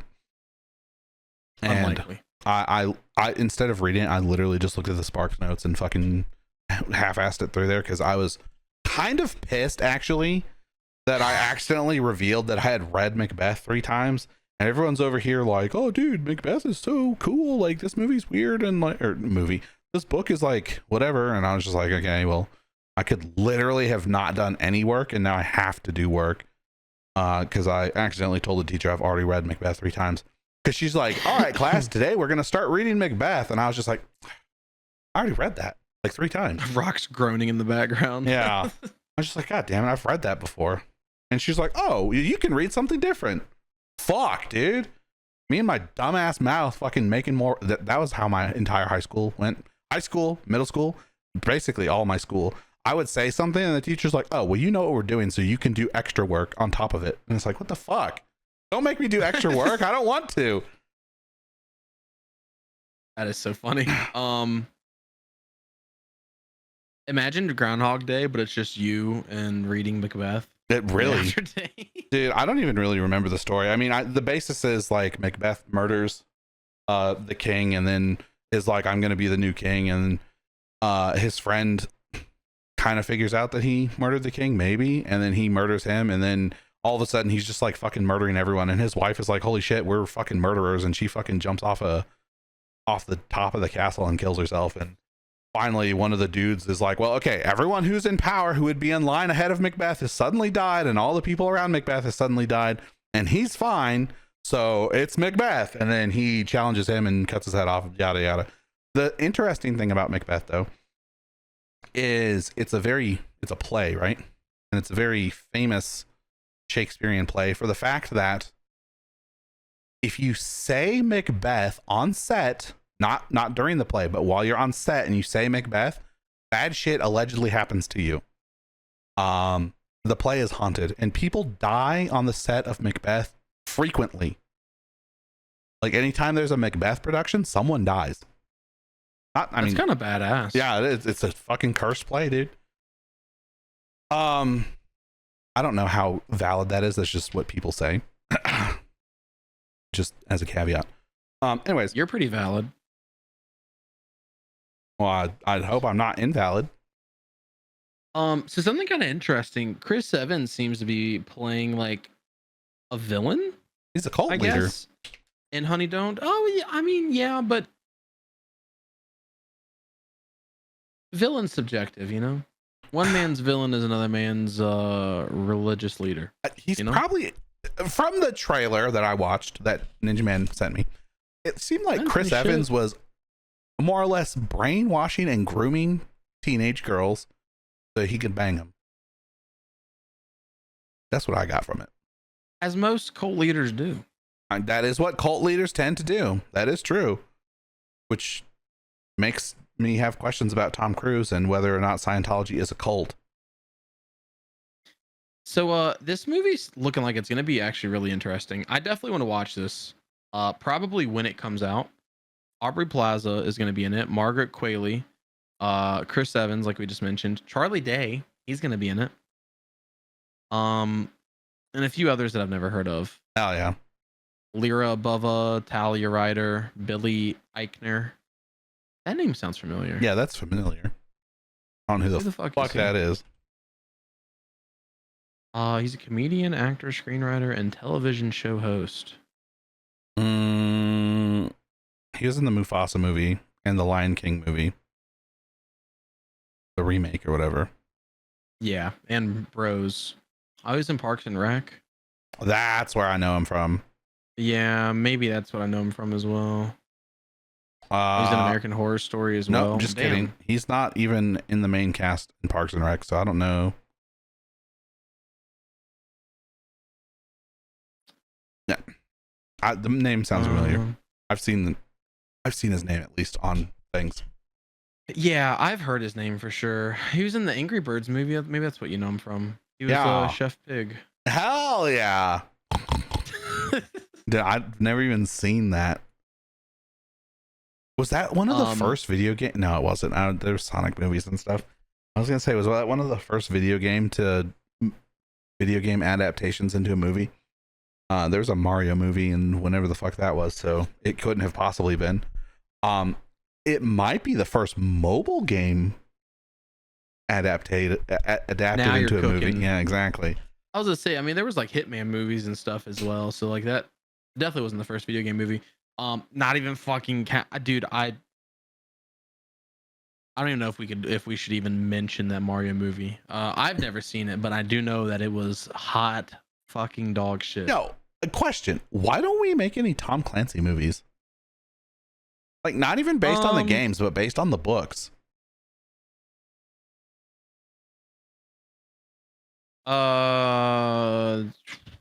Without Remorse is Tom Clancy, isn't it? There are Tom Clancy movies, but like, why? Like, he's got a huge catalog of work. Why aren't we making like all of those movies? I will say, I actually have a Tom Clancy right here. I will say, he is the most. It's his books are tedious because he knew so much about like that kid had to be autistic, and I'm not even joking.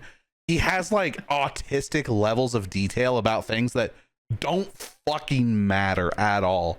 He's like, yeah, and anyways, they got into a 1984 fucking Was he in the military? I don't know. But he's like, yeah, they got into a 1984 like deuce truck, blah blah blah blah blah blah blah. And it's like, dog, I don't need to know what size the fucking rims on the truck are, dog. That doesn't do anything in the story. Like, there's being descriptive, and then this dude's like a fucking encyclopedia reciting to you what the fuck people are like. He's like, yeah, he had a 1911 and it was sawn off here and cut here and drilled here and it was tooled correctly and blah blah blah, and it came from this factory. And you're like, okay, and then he's like, anyways, and he was wearing like a web belt with a quick release latch, and he had his vest on, and it had 4 packs of ammo, and each pack of ammo was neatly packed with this type of ammunition that was bullet like penetrating ammo. And it's just like, brother, what is the story here? This book is actually like 10 pages long once you take all that information out of it. He's like explaining, like, it's not just like the dude's gun or the dude's truck. He's like explaining like fucking like aircraft carriers and how many aircrafts fit on the aircraft carrier, and what kind of aircraft fit on the aircraft carrier, and how many men are manning the aircraft carrier. It's like, dog, if I knew nothing about the military, cool, but like, if you just say aircraft carrier, that's all you had to say. But he's like explaining like the color of paint that they use to paint the lunchroom on the aircraft carrier.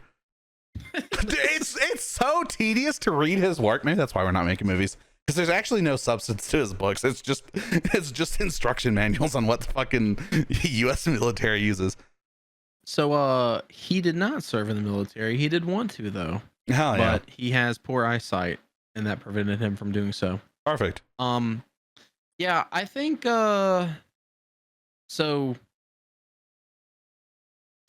honestly, the first thing that comes to my mind that would really work is like a movie, a Splinter Cell series, and there's several fucking games, I'm assuming probably books as well, that you could pull resource material from.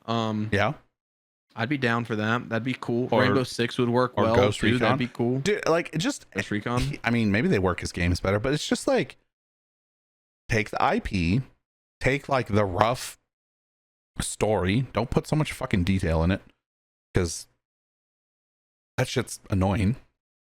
I mean, some detail is good. Oh, no the Hunt for detail Red is bad. October was Tom Clancy. Okay. Did you know that? No, I didn't. I didn't either.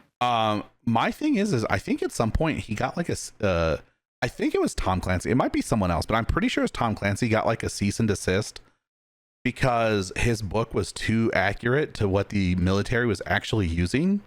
Holy shit. And the US government didn't want him revealing like what the fuck, how to like dismantle their shit. And they're like, Jesus yeah, Christ. and they're Kid, like, how did you get this information? And he was just like, I'm not telling you. Yeah, he's like, exactly. But they made him, I think it was like he had to rewrite one of his books because it was about an operation that was so similar to what was actually happening that they're like, you gotta stop. Fucking that meme with the wrestling guy. What the fuck is that dude's name? I can never remember his name. I have no idea. The WWE president CEO guy.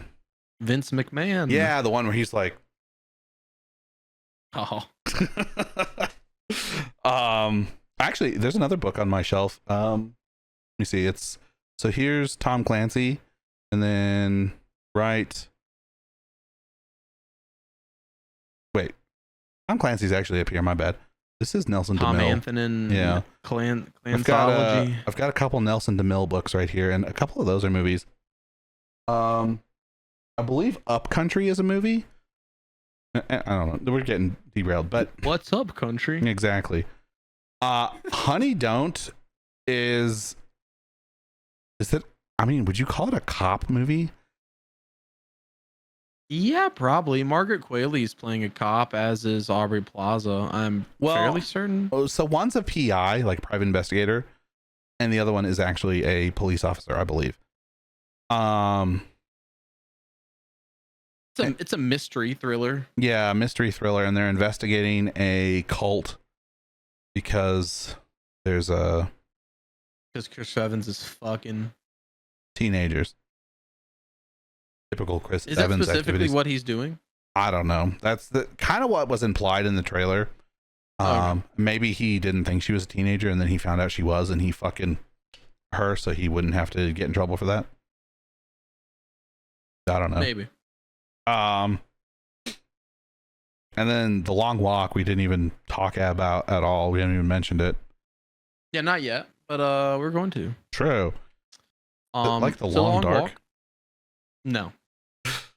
Not even remotely similar. Actually. Exactly. Go ahead. So Long Walk, that is a Stephen King book. A short one too. Only 384 pages. Damn. That is short for him. How many pages? What is it? That's like fucking like 1,600 pages or something like that. I don't think it's that long, is it? Maybe not. It's 1138. Damn. That is quite large. I think that's like one of his longer books though. So yeah. I don't think they typically are that long. But anyways, Mark Hamill is playing like this crazy fucking military. I don't know if he's like a commander or what, but they're running a contest where you get like a large sum of money if you just keep walking. Keep walking. You have to be for the last person walking. If you stop for an extended amount of time, they fucking you. I don't even think it's an extended amount of time. It sounded like it was like 5 seconds. True. My question is, how do they use the bathroom? You just pee while you're walking? I think you literally have to piss while walking, honestly. Hell yeah. How do you sleep? You just keep walking? How long can a human walk without food or drink or sleep? Do they feed them? There's plot holes already in this movie. In the book. No, there's not. You haven't seen it, pussy. Yes, I have. No, I'm just kidding. I haven't seen it because it's not out yet. I think that's the thing. I think you have to like eat while walking. They might supply like food or something, but you can't like stop. Like you have to. So they're in the trailer at one point. One of the characters stops to tie a shoe, and you even get fucking pissed off about that. True. You can't tie your shoe. Just keep walking. That's kind of crazy. I would not last. I would not survive. I definitely don't think I'd make it to number one. Dude, I could probably make it decently far though. It's like one of those concepts. Like the concept of that is just like you don't have to be faster than a lion. You just have to be faster than everyone else. It's Stephen King heard that and was like, I'm gonna write a book about that. Probably while coked out of his mind. Could be, dude. Could be. I don't know. I'm gonna watch it. I really like Stephen King's movies that were I like his books that were turned into movies. They've all been. Why is it so long, by the way? Is it a long book because the children are diddling each other? No. Are we sure? I've never read the actual book. I have. You've read the book? Yeah. Oh, okay. No, he kind of the same thing with Tom Clancy. He just does a lot of like world building. Which is kind of weird. I mean, so the Dark Tower series is like 8 books, and I think if you read them all, it's probably longer than it. But I don't feel like he describes that much shit in those. I only read the first one, but I feel like he didn't really describe all that much. Like he wasn't like going too into detail. Well, yeah, but if you know you're doing 7 other books that you can spend a little bit of time describing a few things in each of them, you don't really need to like lay out everything, because then you might end up like retreading shit and it gets kind of. Yeah, I don't know if he planned to write. I don't know if he planned to write 7 books, or if by the time he had like each act or like segment together, he's like, damn, each of these could be its own book. Because I mean, even the first one's still like a good length. Yeah, I don't know if all of his books are, but I know most of his stuff is interconnected. True. The Dark Tower series is connected because one of the kids in the huge spoilers even, Um, the main character, and then this kid that he like goes through a portal and ends up in the other world or whatever. They both have the shine from like The Shining. Ah, that's cool. Yeah. Yeah. So there's a character in something. So either the character was from it or gets referenced in it and is from something else, like maybe the Dark Tower, but there's a mighty being that is a fucking giant turtle that is in it, but also appears somewhere else. Okay, so I looked at the page counts. Okay, there's a prologue that is 66 pages. Okay, not a prologue, like a prequel prologue prior to everything. 66 pages. The book I read is 224 pages. The second book is 400. The third book is 512. The fourth book is 787. The 4.5 book is 336. The fifth book is 714. The sixth book is 432. And the seventh and final book is 485, or I'm sorry, 845, for a grand total of 4,316 pages. I wonder why he jumped around so much. It took him from 98 to 2004 to finish it. If only George R.R. Martin. If only George R.R. Martin took some fucking. Have you heard about how, like, have you listened to like how Stephen King like says he works on things though? Because keep in mind, this is from 98 to 2004. Those are not the only books he published those years. True. He is writing like 3 or 4 books simultaneously all the time. It's actually insane. Talk about autism, dude. The word count in the Dark Tower series is 1,358,065 words. Damn. Yeah, damn indeed, dude. Holy shit. Whoa, that's kind of cool. I didn't know this. Stephen King, he just did that. Okay, I thought this was an old book. Stephen King just wrote a book on Hansel and Gretel. It's kind of cool.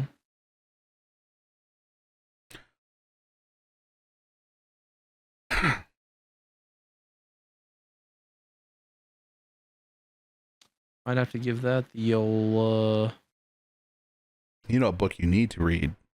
ready redo. What's that? This is it's hot stuff, right? That always says, you know what you need to play, and yeah. And then what does she always want you to play? War of Rights. Right. And the reason I phrased it that way is what you need to read. The book is called The Guns of the South. Okay. Holy shit. Okay. Is that a Stephen King thing? No, it's not. It's by an author named Harry Turtledove, which they may have had some crossover at some point. Those two. Yeah, fucking Harry Cooter. Yeah. The premise of Guns of the South is that some South African slave owners time travel back in time to the U.S. South Confederate States of America and give them AK-47s, allowing the South to win the Civil War. What the fuck, dude? I am confused. Well, so they wanted the South to win the Civil War because they wanted to have more slaves or something like that. Yeah, anyways, the only reason I said that is because it's basically what she always tells you. For those of you who don't know, War of Rights is it VR? No. But it is Civil War, is it not? Yeah. Okay. Yeah, it is Civil War. Dude, I always forget about this until I see it, but Stephen King wrote Dreamcatcher, which is a really good movie, actually. He wrote a lot of things. Yes, he has wrote a lot of things. Specifically, he has written 65 novels slash novellas, and he has written over 200 short stories. True. Speaking of Shout out novellas, Stephen King. I have If It Bleeds on my shelf right there next to the Tom Clancy book, actually. Hell yeah. What's the answer? Does it bleed? I don't think it was a question, but it's a collection of, it's got 4 novellas in it. Hell yeah. Yeah. One of them being called The Life of Chuck. What a title. That is a title for sure. Title that is something. So Stephen King's movies like kind of vary in how good they are. So and like some of them have even had remakes. So like there's a couple of Salem's Lots that exist. Didn't they? There was. Are they remaking Pet Cemetery? They already did. They already did. Okay, that's what I was thinking. Yeah. Okay. So, 1989 and 2019. Got it. Yeah. Got it. But yeah, there's a couple of Salem's Lot. There's a couple of Carries. True. The Stand, I think, has maybe even been done a few times.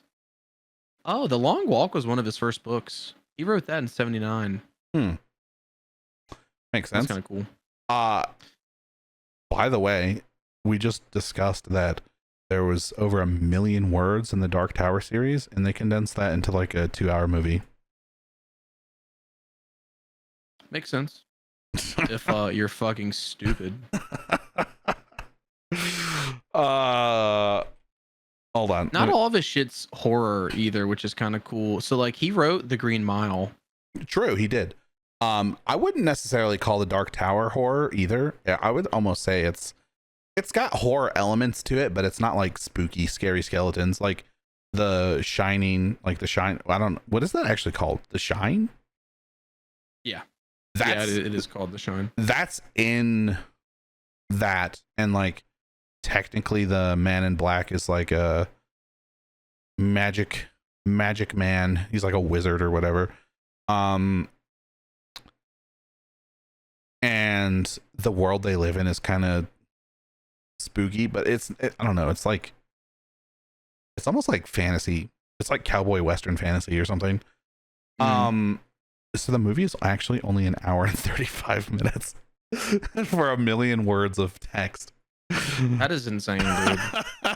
But if he's doing lots of descriptive stuff, I only read the first one. The first one's not like that.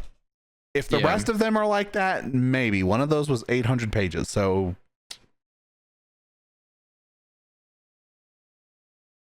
yeah.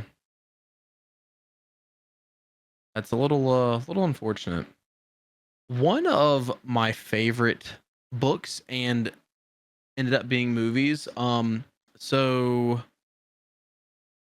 The Shining and Doctor Sleep, which is the sequel to The Shining. right. Both good books and both good movies. Who the fuck was the director of The Shining? It's the famous fucking horror director from back in the day. Stanley Kubrick. Yes, thank you. So Kubrick directed the Shining movie, and the Doctor Sleep movie is specifically a sequel to Kubrick's movie. As opposed to so Kubrick changed a few things, Right. that King did. So the Doctor Sleep movie could have technically just been an adaptation of the book, but they decided to adapt specifically Kubrick's movie. Which it ended up being fine. Yeah, it was really good. Ewan McGregor plays the main character in Doctor Sleep, which is really cool. Heck yeah. While we're still on The Shining, the Stanley Hotel where The Shining takes place.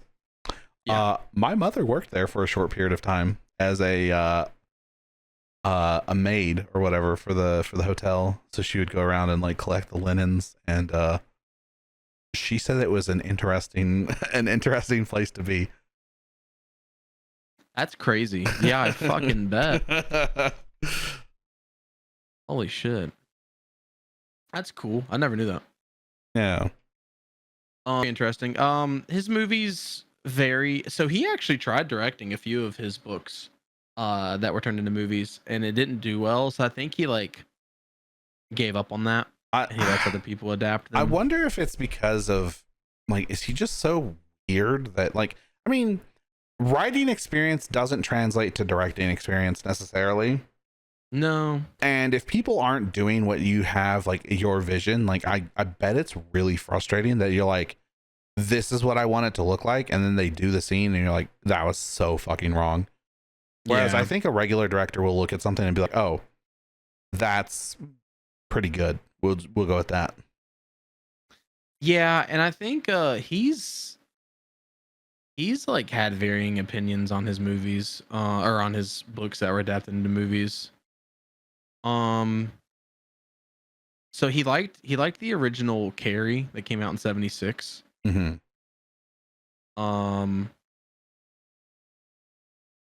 And then I think he liked Kubrick's movie of The Shining.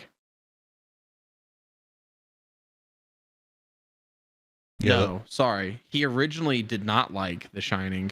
Oh. But then after seeing Mike Flanagan's Doctor Sleep, that helped him appreciate it even more. Dude, I think Mike Flanagan's just a really good director. Probably that. So he did the series of really good Netflix shows, Haunting a Hill House, Haunting of Bly Manor, The Fall of the House of Usher, Midnight Mass. All those are great. He also directed Gerald's Game, which is another King movie or King book. And he did, I think this is original, but Hush. Hush is a really good horror movie. He also did The Life of Chuck, which we just talked about. True, he did, which is ironic as fuck. I don't even think I've heard of The Life of Chuck. What the fuck is this? It just came out last year, and it's starring Tom Hiddleston. Yep, it's a King book. Guess I need to add that to my watch list. I guess so. I'll be fucking loving Mike Flanagan. But yeah, anyways, that's Stephen King in a nutshell for you. Perfect. Very, very cool guy. I'm looking forward to Long Walk and Honey Don't. So I guess I will update you guys when I have at least watched them. Exactly. Rock probably will not watch. Maybe Honey Don't, but I don't know. The premise of The Long Walk kind of not amazing to me. That's fair. It could be executed poorly, but I feel like they could also execute it well, and it could end up being really good. I also really like Mark Hamill. Granted, the is it called Phone Booth? I think it's called, there is a movie called Phone Booth. Yeah, I don't think the premise of that movie is very exciting to me either, because like basically the entire film is like in the phone booth. Like I don't know. I kind of like movies where people are trapped in like a place or doing a thing. I've always kind of like not been the most interesting to me. Like Panic Room or Speed, for instance.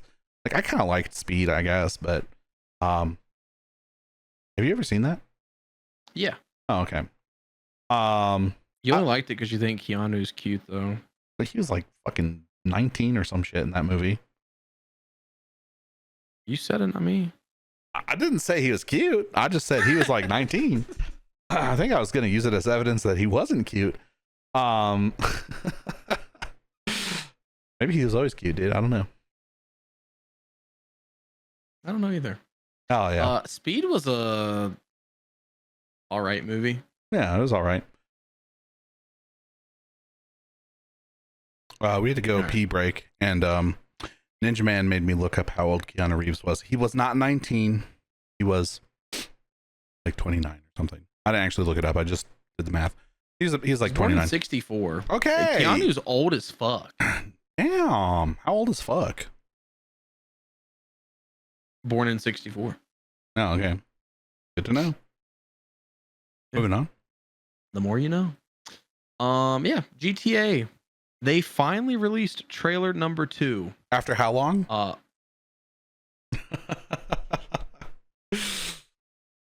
So trailer 1 came out in 2023. Did it really? Yeah. Okay. Yep, it surely did. Let's see. So trailer 1 came out December 4th of 2023, so almost 2024. Okay, so Basically 2024. like a year ago. Almost. A little over a year. I mean, yeah, like pretty close to a year and a half ago.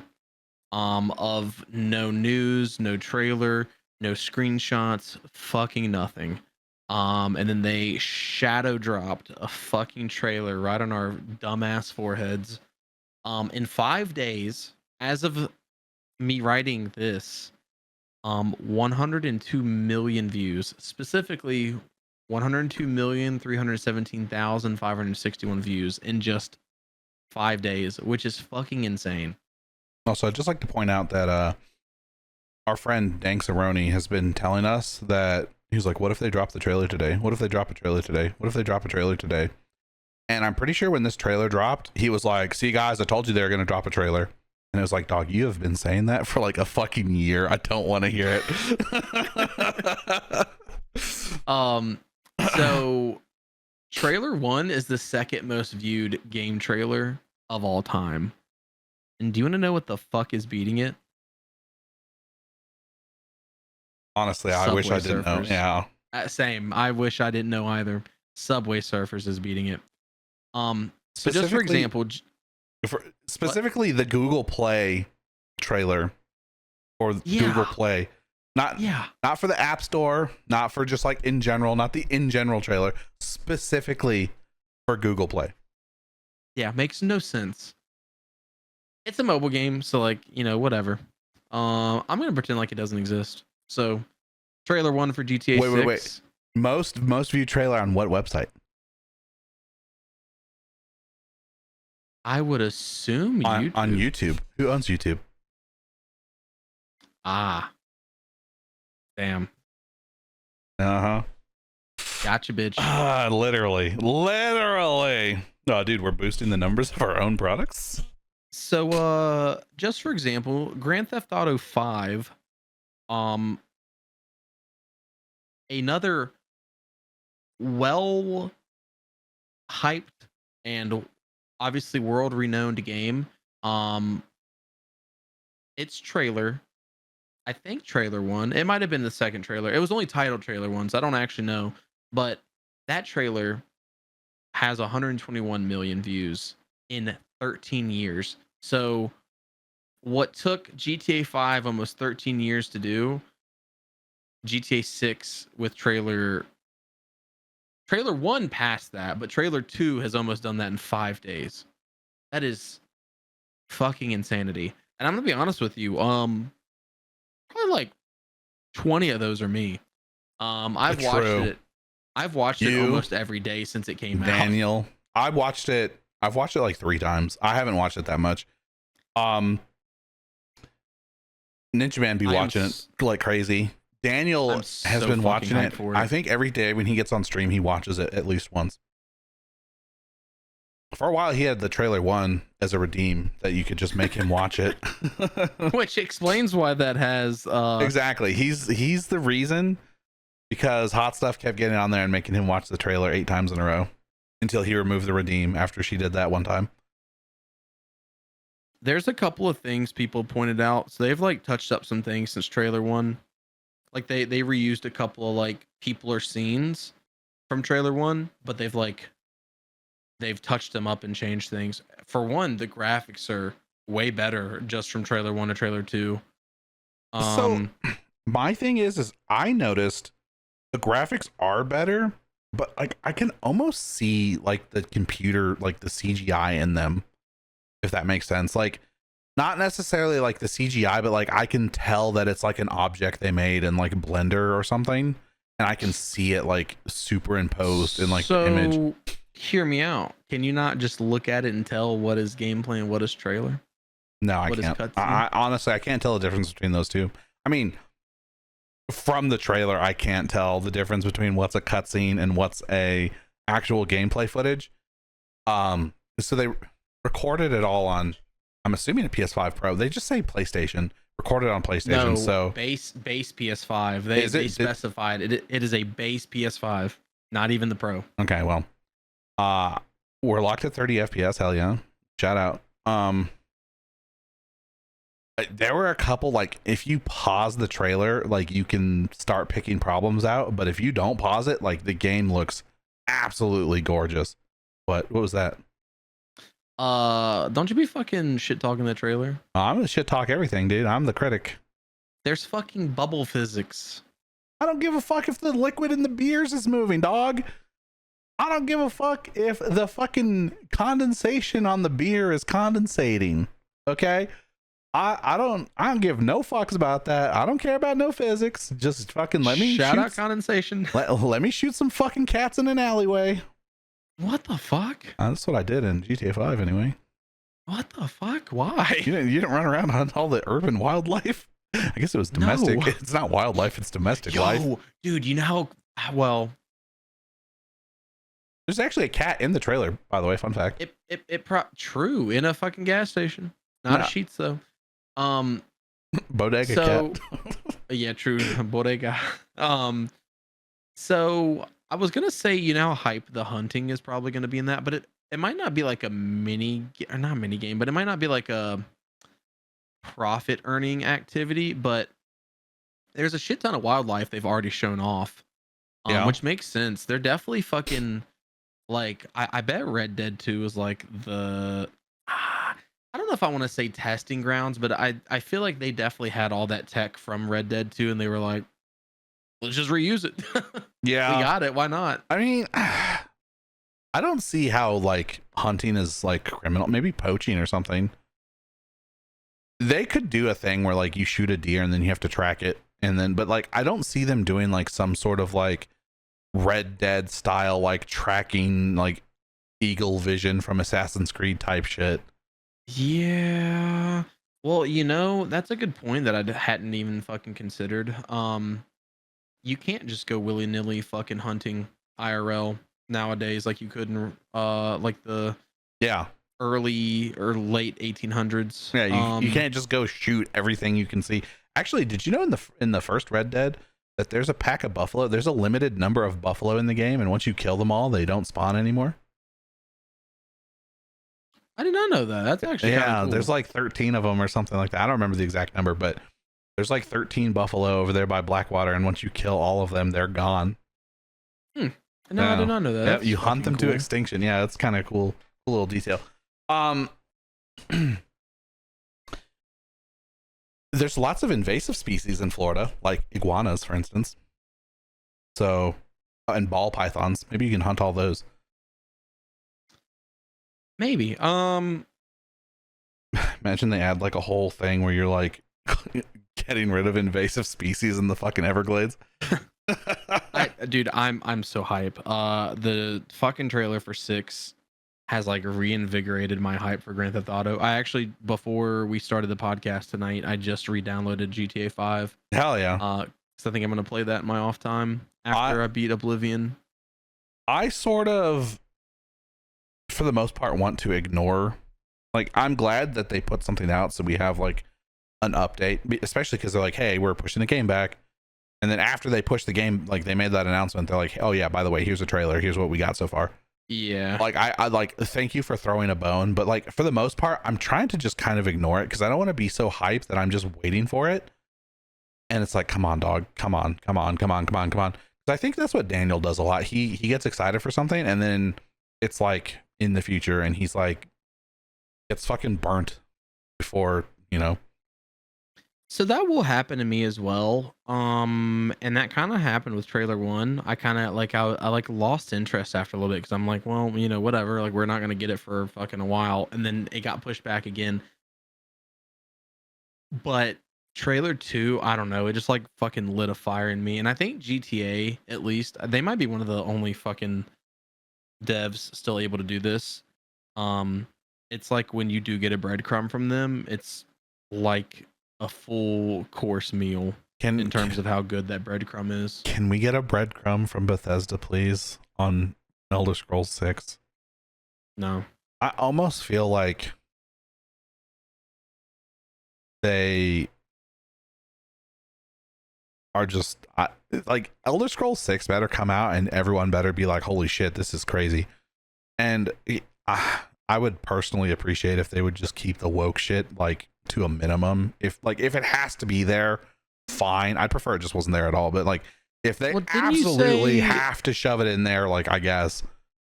But so we had heard that Avowed was very woke, right? And didn't you play that and it's not actually that woke?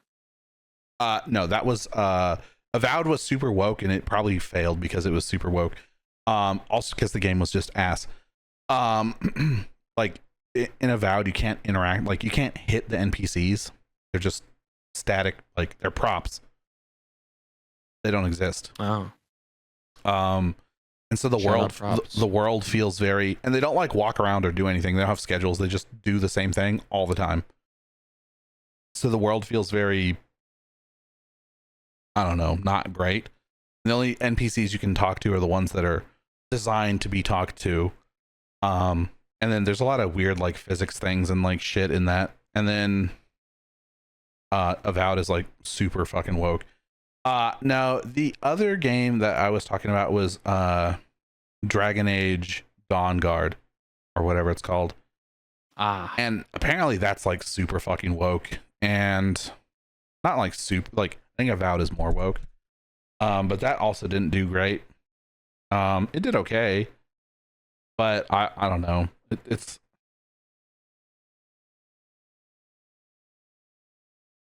I don't know. I understand being allowed to like pick your character's gender or whatever, but like even Oblivion is guilty of this in the new release. It's like they don't have male and female as words. It's just type 1 and type 2 for your body type. And they actually nerfed the female body type. All the females across the board have smaller boobs in Oblivion. Yeah, that's like such a weird, it's like such a weird thing to like, I don't know. Can we have a breast slider maybe? Like I don't need a huge titty fucking Argonian running through the fucking swampland or whatever, but like that's what if I wanted a huge titty Argonian running through the swampland? So like I'm not necessarily like, it's one of those things that like if you're gonna put the woke stuff there, let me still have like the other shit too, because like don't force me to be a part of your agenda. Like that's basically what it comes down to, and that sort of agenda pushing bullshit really ruins video games. Yeah, I mean, I think Avowed was just a shitty game regardless of that. Like that stuff was present, but that game was also just ass. Whereas I think Dragon Age, well, is it Veilguard? Dawnguard? I think Dawnguard is from Skyrim, my bad. That's Dragon Age Veilguard. That game is like, I don't know, I was kind of having fun with it, but like the more I got into it, the like more repetitive and like kind of boring and stupid it got. So it was like good for like the first 10 hours, and then after that it was just not as good. And then Greg was telling me that it's not good further past that point. And then they start shoehorning in a bunch of woke like propaganda basically. According to him. I didn't get that far, so I don't know. I hate it when a game starts off strong and then they just keep doing the same shit and it fucking ends weak. I don't even know if it started off strong. I feel like so that's one of those games where you pick a class, like you're either like a melee character or you're a rogue or you're a wizard, right? Those are your choices. Yeah. And once you pick that, you're locked into that play style for your entire playthrough and you can't change. And that's one of those things that like I've never really been great with games like that. Like I want to switch my playstyle all the time, and maybe that's like the whole Elder Scrolls thing. Giving you the freedom to just do whatever, whenever, however. Yeah, maybe so. But whereas these games are more on rails, so I don't know. I don't think GTA is going to have much woke stuff going on in it because one, they've designed the characters already and they don't look woke. And I feel like Rockstar's never been afraid to step on people's toes. I mean, they do step on people's toes. They make fun of everyone pretty much equally. They're like South Park, basically. Or Family Guy. Yeah. So in a really surprising turn of events, something we talked about at least a couple of weeks ago for sure, or a few weeks ago. So Nintendo is increasing their prices for games. As was somewhat Microsoft. Microsoft is increasing their prices for games. Was So it for everyone games was or just kinda peripherals? That was everything. Okay. So everyone was kind of under the assumption that everyone would probably increase their prices because fucking if one can get away with it, why not everyone? Uh, EA of all people stated they're not going to be increasing their prices, and that is the Shout biggest out- plot twist. Shout out the unsung hero, EA. When was the last time you enjoyed an EA game? Oh, it was the summer of '99. Battlefield 4, maybe? Yeah, I enjoyed Battlefield 4 a good bit. I actually enjoyed Battlefield 1. There's Battlefield 1's really cinematic and really cool. My issues with Battlefield 1 come from how like unrealistic it gets at points. My issues with Battlefield 1 are the fact that everyone's got a fucking automatic. Yeah. And there's a fact that there's bloom in the game. Shut up, Bloom. I would like if you're using a sniper rifle. In Battlefield has always been like real famous and for having no bloom. Where if you're aiming, your bullet's gonna go where you're aiming every time. Yeah. In Battlefield 1, your bullet might go where you're aiming, and so you would miss shots all the time. And I'm using a sniper rifle, which has one bullet and it's slow, and then I have to load another bullet into the chamber and then fire again. And everyone else is running around with automatics, and if they're one or two of their bullets miss, it doesn't matter because they're just bullet hosing you. Yeah. So yeah, I don't know. EA has had some rough stuff. Was the Crew EA or was that Ubisoft? Who the hell even made that? I forget. I believe that was Ubisoft. So EA was like the fucking pioneers when it comes to being a shitty game company. While that's true, I feel like they've kind of learned their lesson and they dialed it back a lot. They've done some really scummy shit in the past, like the Battlefront 2 loot crates.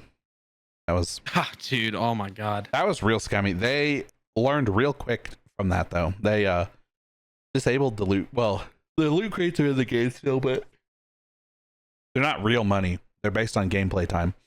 And everything, like all the base stuff is unlocked. So instead of having to unlock Darth Vader, he's just unlocked by default. I don't think, did they refund people for that? I don't remember how that went, but anyways, I don't remember either. They eliminated the loot crates, but they have done some really shitty stuff. But it's unfortunate too because EA used to make really good shit. Like I think they made Skate, right? Well, that was EA, was it not? Yeah, that was EA. And then they made Burnout, the Burnout franchise, and that was really good for a long time. So like they've made good things, but it's interesting to me that they're one of the bigger did companies. Need for Speed as well, didn't they?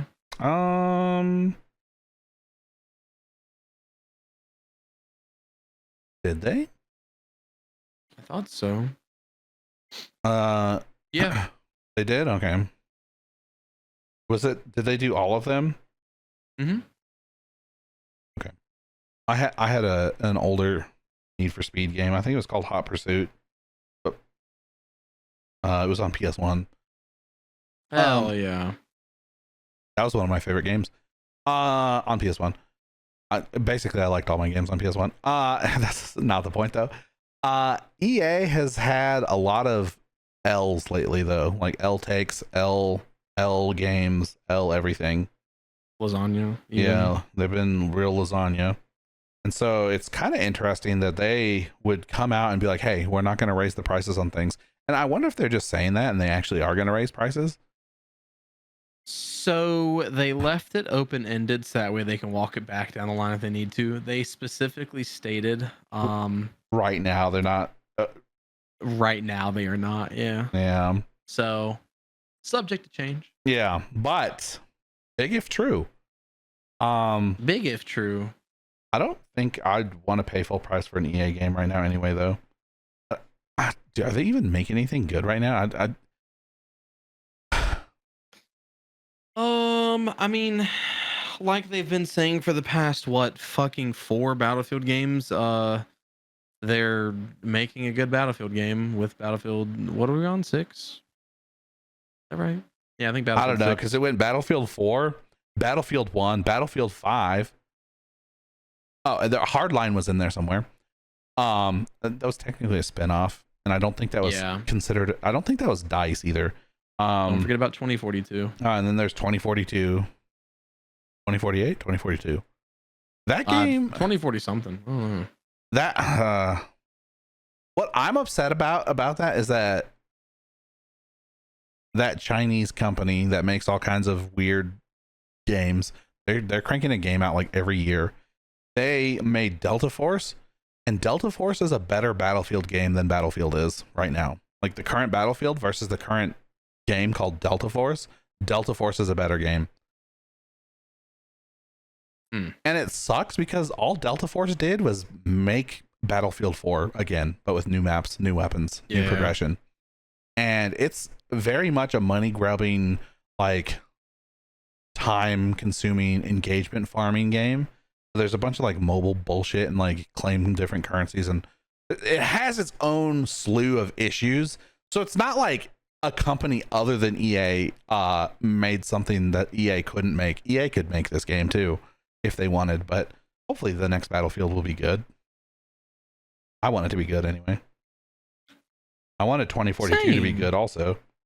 Yeah, I did too. Which Daniel apparently tells me that I was always very anti-Battlefield and like, oh dude, I'm not even going to get the next Battlefield. And I'm pretty sure I was always saying, I'm going to get the next Battlefield, but I don't have high expectations for it. And my expectations weren't met, which I was right to be skeptical.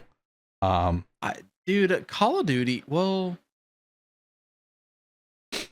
when did Black Ops 3 come out? Was that before Overwatch? Who started the hero shooter thing? Black Ops 3 came out after Overwatch, and I think League of Legends or something. I don't know. Hero shooters kind of evolved from MOBAs, I would say. Like Smite or something. Smite's a MOBA, isn't it? Or is that real-time strategy? I actually don't know. Fuck if I know. I never played Smite. The first hero shooter, though, I don't know. Well, like I guess more so like who made it an issue, because like I think part of 2042's or whatever fucking the year is, I think part of that game's issue, at least for me, was the fucking involvement of like the hero aspect. Like you still have your classes, but then you have like a character you can choose that has like special abilities, and I like that. All that's just fucking unnecessary, dude. Let me be a soldier with guns and let me shoot things. I mean, that's just like I don't know. That's kind of like, I feel like the standard thing now. Like even Delta Force is like that. That's the problem. Yeah, it's like now that is the standard. I think it's fucking stupid. Apex is like that. Overwatch is like that. Marvel Rivals is like that. I guess Marvel Rivals isn't first person, but it's like everything has like a hero that has like its set of skills, and then you have guns and stuff. Yeah, that is kind of an issue. My thing is like Battlefield did it like twofold. Like one, you have like the character with the abilities, but then they're also locked into like certain weapon types too. I like it when they do like, yeah, you have a hero where you have abilities, but you get to use any weapons. You know? Yeah. Some other game came out recently that where you could do that. I don't remember what game that is. But yeah, the hero shooter thing is kind of overdone. It's kind of annoying. It's kind of atrocious. I think Rainbow Six Siege is a real bad. I mean, people love that game, but like Yeah. it's one of those games where like it's a single life game mode and your abilities and stuff really like make a difference. So like Valorant kind of is in the same vein. What was that other game we were playing that was like Valorant? Yeah. Oh, that was the game actually that I was thinking of, that where there's the hero shooter and you have abilities where you can use any guns on any character. My thing is just I'm kind of getting sick of the abilities and having to learn. Like, I don't want to learn all the operators' names. I don't want to learn all the operators' abilities. Like, can we just have a good old like Call of Duty shoot people with guns type of game? Yeah. Something that fucking still to this day I like find myself thinking about. Um, the original version of well, it's actually kind of twofold.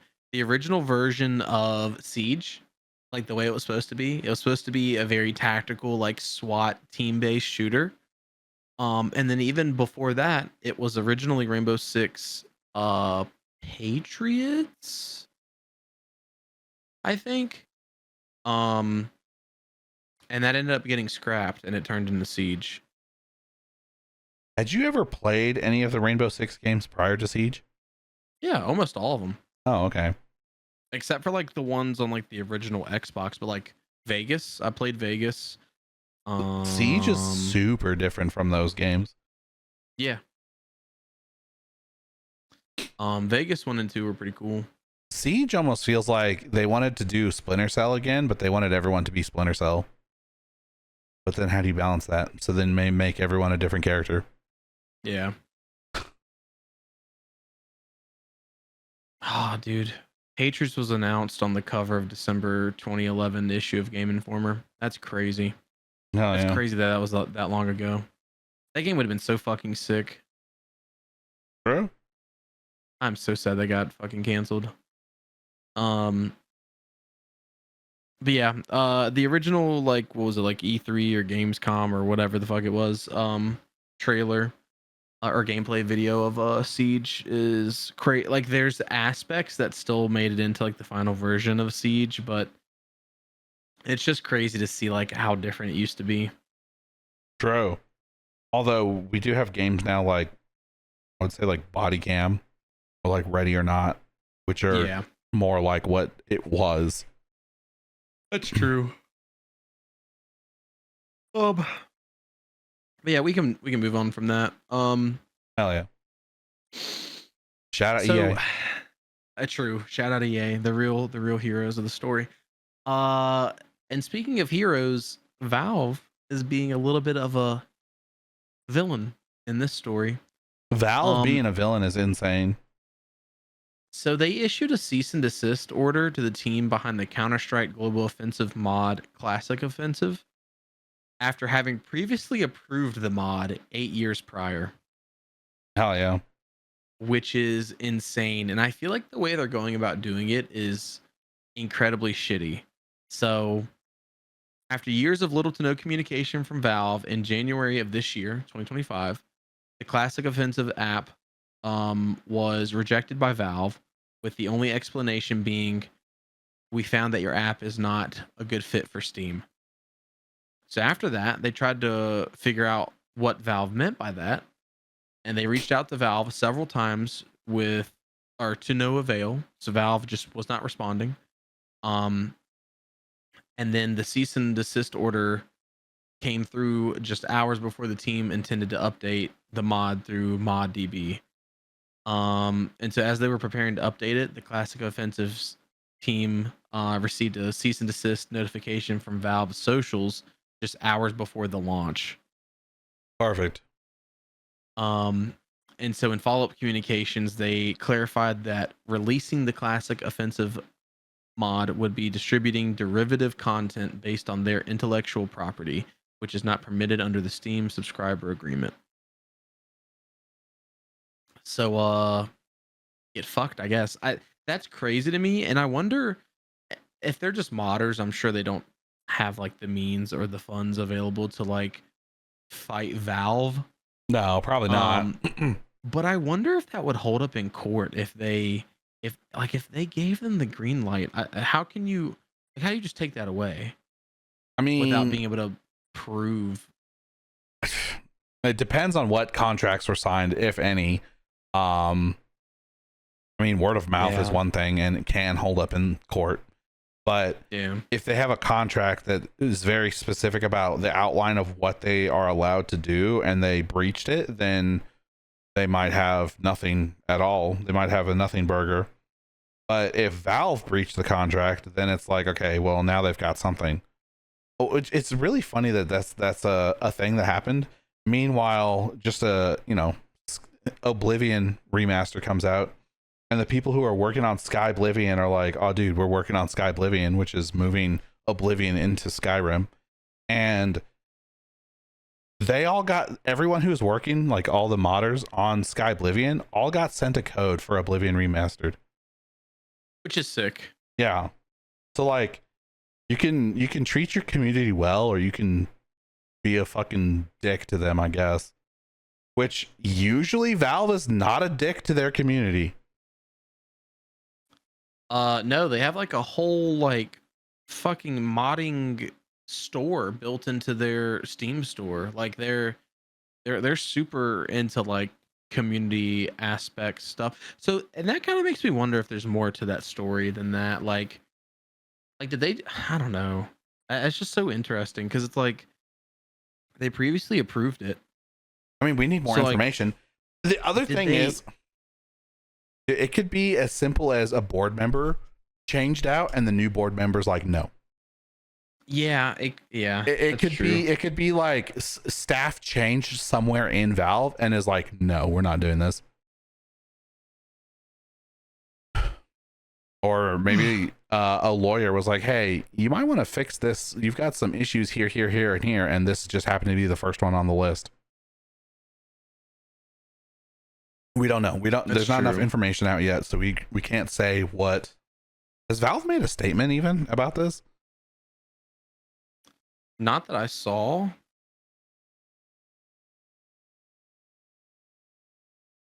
Um but dude, that just sucks. I mean, especially to work on something for like years like that Years, yeah. just to get fucking punched right in your dick. Um, no, it looks like they have not that I'm So it seeing. seems like in January 2025, Valve retired the mod, which they removed it from Steam, without warning or explanation. That's crazy. Um, and so they decided to release it via ModDB instead, and that's when Valve hit them with the cease and desist.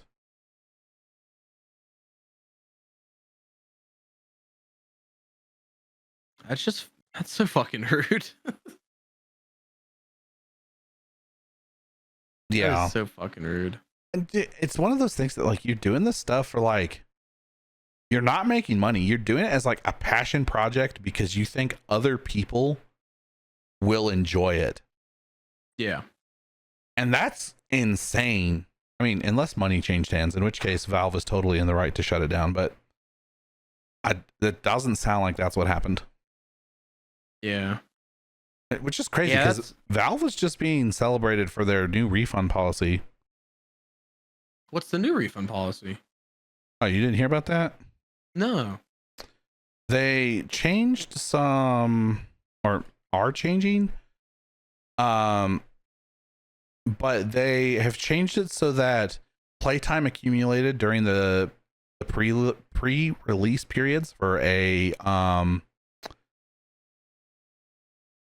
like a early access game is now 2 hours instead of 1 hour. Oh, early access games was only 1 hour? Yeah. And then Oh. it says they the 14-day refund window now starts on the game's official release date. Oh, So if you buy an early access game and they don't release for a year, you can just refund it whenever, because you're waiting for the full release. As long as you don't have that playtime, I'm pretty sure. yeah, that's cool. Yeah. Yeah, that's pretty cool. And then Okay. they said the 2-hour limit does not apply during beta testing, which I don't know. That's like a weird early access versus beta testing is weird. There's usually jargon delineating the two, so I would expect it to not count during beta testing, because usually during beta testing you're receiving the product for free in order to test it.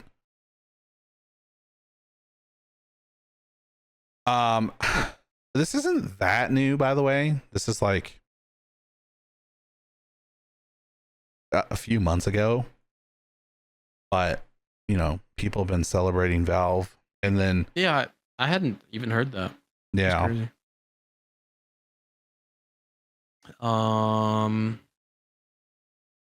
So Mafia the Old Country.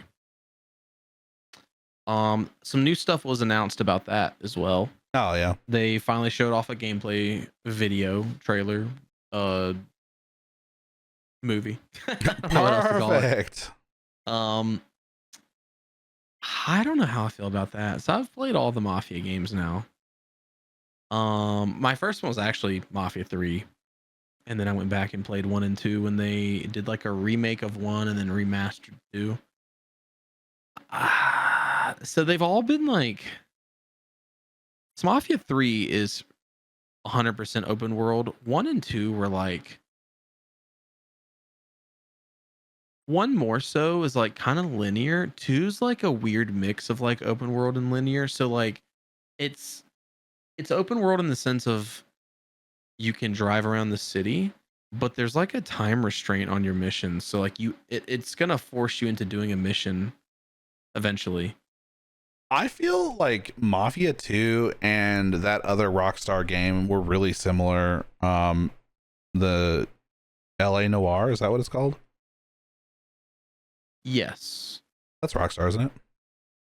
Yeah. It was I feel like yeah. produced by Rockstar. It was developed by Team Bondi. Okay. I feel like those games were really similar, Mafia 2 and that game. Not necessarily in the way they played, but like their open worldness. Yeah. I don't know. So far, the screenshots from Mafia the Old Country do not look great. The game does not look spectacular. Like I thought like graphically it looked okay, but in the gameplay trailer, I think the game's having an identity crisis because it seemed very like I think it wants to be a Western. Uncharted. Well, it takes place in like 1800s Italy. It wants to be a Western. You're telling me that looks okay to you? Yeah, it doesn't look that bad. I don't know, mate. I don't think that's an official thing. Is it? I don't know. I'm pretty sure these are stills from like the trailer and stuff. No. I mean, we have the one trailer that has no gameplay or whatever, but these are like actual gameplay. It looks like.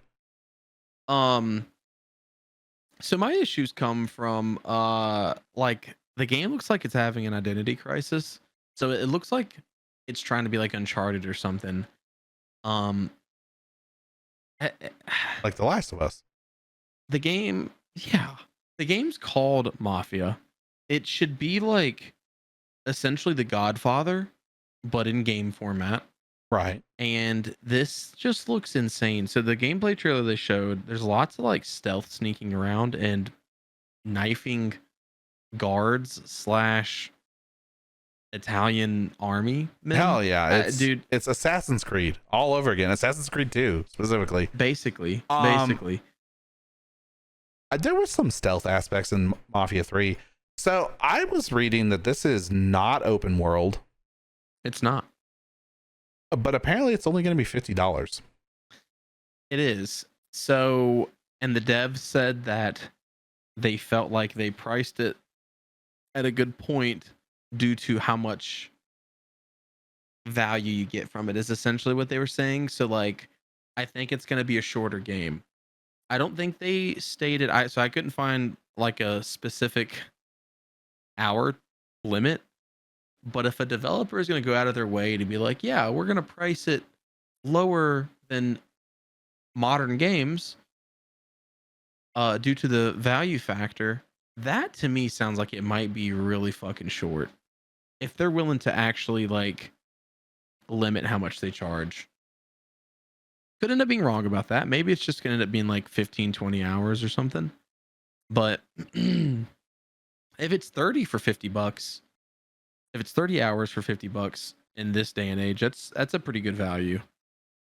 So I don't know. We'll see. I'm probably not gonna get it. I liked Mafia 1 and 2 pretty well. Mafia 3 was like okay. It ended up getting really boring because it's very repetitive. I really liked the main character though. It was a cool character, cool setup. But this, I don't know. This just looks fucking weird. I'm not a fan of the way this is looking. Which is unfortunate for you because you really like the Mafia games, I think. I'm not going to speak I mean, for I really you, liked 1 and 2. Well, we all know why you didn't like 3, by the way. For the things I just stated, exactly. Yeah, it's because the dude was black. Wasn't that at all? It was definitely that. I've talked to him in private. Specified. He's gaslighting y'all. He's gaslighting y'all. Okay, dude. Those were his reasons. No, you're not wrong though. There was some stealth aspects in that game. I thought you were gonna say you're not wrong though. It's because he was black. Holy shit. No, there was some stealth aspects in 3. But it made sense. Like you're a Vietnam veteran, and you needed to do some corporate espionage, so that made sense. Yeah. Okay. In this, you're just some fucking Italian dweeb, trying to be a fucking mafioso. I almost spit water everywhere. Well, so is this supposed to be like in The Godfather when they are in Italy or Sicily or wherever the fuck they are when they're trying to hide what's his name? I think it's the second Godfather movie. This is supposed to be like the origin story of a crime family. Hell yeah. And the only details I think they've said. And you're playing as Ezio. Got it. Yeah. Got it. Yep. Starting the Italian Brotherhood. Yep. You nailed it, bud. I did. Right on the fucking dingle dangle. Yeah, I don't know. I might look into it once it's out and like maybe like watch some stuff or like watch someone stream it, but I don't think I'll touch that game, honestly. Not that linear games are bad, but you're taking it also depends on how linear, because they made Mafia 1 in the remake. Maybe the original was as well. I didn't play the game originally. I only played the remake, but the remake's fairly linear. So I mean, just because it's linear doesn't mean it's bad, but it's more so like the time period and like the gameplay that I'm kind of like put off. Yeah, I was gonna say so. I don't have beef with linear necessarily. In fact, I'm kind of fucking sick of open world. Mostly because Ubisoft is just completely ruined open world. And then you have games like Borderlands, which are like trying to like tout themselves as open world, but they're more like, I'd say they're more like sandbox-ish. Like you have a world and it is sort of open once you've opened it, but like it's still linear. And there's literal sand. But I don't know. I don't like the whole open world games have gotten so bad. Like I can't even finish an open world game. me personally, I get so stuck on like fucking exploring the world and collecting all this shit. I just ignore the story for too long. Like, I didn't finish Horizon Zero Dawn because it was open world or whatever. And there's like a whole bunch of Assassin's Creed games that I started and just didn't finish because they're open world. And then like we're playing Far Cry 5, right? And we were just kind of going wherever and doing whatever the fuck we felt like, which was fine because we were kind of just blowing through the story. We weren't necessarily like, we're having fun with the game. But like I played Far Cry 6 and that game was just like, I don't know. We went straight to the capital and died because you can do that. And then another game recently that I played was one of the Ghost, I guess it was several of the Ghost Recons. We played, what was that? Wildlands? No, Breaking Point. Was Oh, that the next Breaking one? Point. That one was like, that game is just Far Cry 5, but like watered down. Yeah, I don't even know what's going on in that game. They tried to make Far Cry like it's the Far Cry open world formula, but it's Ghost Recon. I honestly think that Wildlands did it better than A lot of people Breaking said Point. that. Yeah. Yeah. Is it Breakpoint or Breaking Point? I think it's Breakpoint. Yeah, it might have just been just Breakpoint. I don't know. So I'm kind of sick of open world games. So in that regard, like linear sounds okay to me, but depends on how it plays.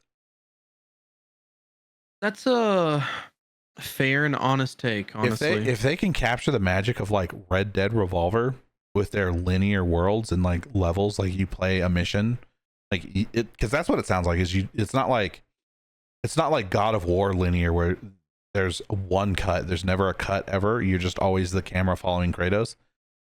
It sounds more like there's missions. Like you'll have like a cutscene and then you'll be in a different mission. Yeah. So I don't know if they can capture like Red Dead Revolver's like magic, I guess. Otherwise, I don't know. Time period's a weird choice too. Right? I thought that was weird too. Last topic. Oh, Xbox is working on the next evolution of backwards compatibility. what does that even mean? You can already play. You can already play 360 discs on the Xbox Series X, I believe. So they're working on some software, and so they're working on a software that's gonna like preserve games going forward. So it's not gonna like right away. It's not gonna be like preserving games that are already out. It's gonna be preserving games going forward. Okay. And I so the way it sounds, it almost sounds like it's gonna end up being like a streaming cloud type thing for the game. So yeah, I think so. They're hiring for a position that can like build the software Right. or whatever. And so it sounds like as the games come out, they're gonna essentially like upload them to the cloud, so that way down the line on the fucking ninth iteration of the Xbox, you could play GTA 6 on it. Perfect. Is the way it sounds to me. Rip all the old games we already had. Oh. Rip them indeed. Rip them in half. I appreciate them for doing this, but like I'm gonna be honest, I don't feel like most of the games coming out right now are worth preserving. Damn. The games industry is in a real shit place right now. But it is cool that they're thinking about that. My question would be, how does that work with licensing? Because the reason a lot of games don't get remasters now is because the licenses are too expensive or too difficult to get a hold of. And some of the people are just dead. They can't consent anyway. And maybe the people who have inherited their estate will not consent to whatever. So it comes down to licensing a lot of times. So I don't know if is this going to have like, are there licensing issues? Are they going to pay an upfront fee when a game is published? Like, how is this working? I'm sure the article has no mention of that because no one's thinking about that sort of shit. Yeah. Yeah, But no, that's not at all. that's one of those things that I be thinking about. Because I mean, it's worth thinking about, I suppose. Yeah, fuck yeah. Hell yeah. What do you think about this? Licensing, but also what do you think about preserving games moving forward, especially now that Xbox doesn't really have exclusives? Like Gears of War is coming out on PlayStation. Yeah. Well, so I think it's one of those things where it's like,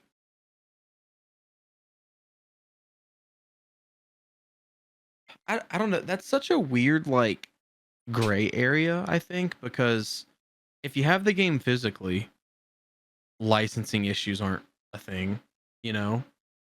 So, Well, but once you start copying it and distributing it, now they're a problem. yeah. So,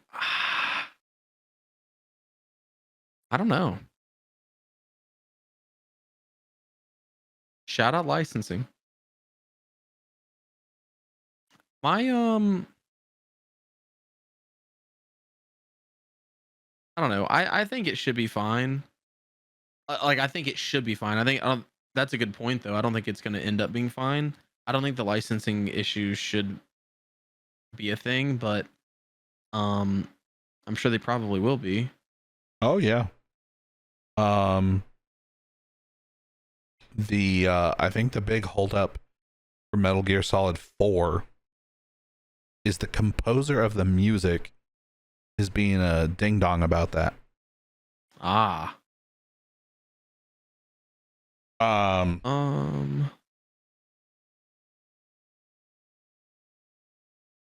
I think it was Metal Gear Solid 4. But maybe it was something else. But anyways, that happens a lot where they'll want to remake a game or remaster a game and they can't because like a composer or dude, like my friend that I went to high school with made some flowers in Ghost of Tsushima, right? He designed and did the artwork for the flowers.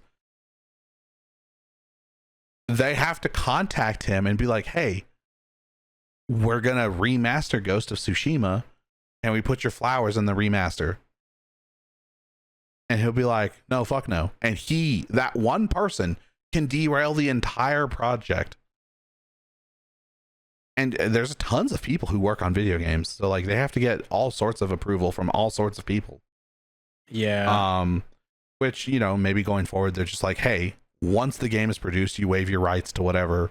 Like we'll pay you royalties or something, but you don't get any say. Like they could make contracts like that, I'm sure, where it's like the artist no longer has a say in like a remaster or remake or something down the line. But I don't know. Well, that's I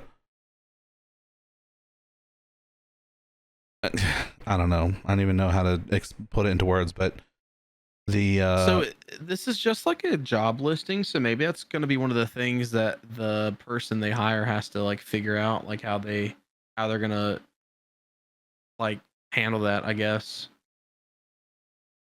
Damn. Could you imagine having to be like contact everyone who worked on a video game and be like, hey, we want to preserve your video game and your artwork forever for generations to come so that people can play it. Can we have your permission? And they're like, give us 10 million. That would fucking suck. I would hope that most people would be like, yes, preserve our game. Cut me royalties or something, but like, you know, preserve the game. Yeah, preserve the fuck out of it. Yeah. Because like, I feel like people don't make a game so that people can play it one time and just never touch it ever again. Like maybe some people are making games like that who are in it for making money. They probably don't even care if you play the game at all, just as long as you're going to buy the game. Yeah, as long as you purchase it. Yeah, Oh, but you don't need to play it. there's definitely people who think of games as like an art, or like a, you know, they're making something because they think other people would enjoy it, and they want other people to enjoy it. And the longer the game is preserved and pushed forward into the future, the more people get to enjoy it, you know? Yeah. So I don't know. It's not something I think Shakespeare was ever thinking about when he was writing fucking Macbeth back in fucking 1974. I'm just kidding. Well, maybe he should have. Shakespeare was definitely like the 15th century. Don't come at me. It was a meme. Okay. Actually, when was Shakespeare alive? We're gonna look that up. I've never seen his dead body, so as far as I know, he's still alive. Bro. Shakespeare. Okay, he was 16th century. My bad. He died in 1616, which is the 17th century. Don't think I thought that was the 16th century. I'm not retarded. I'm just stupid. What if we get a Skyrim remake next year for the 10th anniversary? So people were already talking about that. They think, what if Oblivion's about to be 20? So it's 19 currently. It'll be 20 next year. Yeah. So they're thinking, what if they re-release it with like a bundled DLC, like the collector's edition or whatever, bundled in the thing, and like, oh, we re-released, we're redoing it for the new thing. Which people are also speculating, and this is speculation that's been happening about GTA as well, is that new consoles are going to come out soon. They're thinking, what if the 20th anniversary edition Oblivion remake launches on new consoles?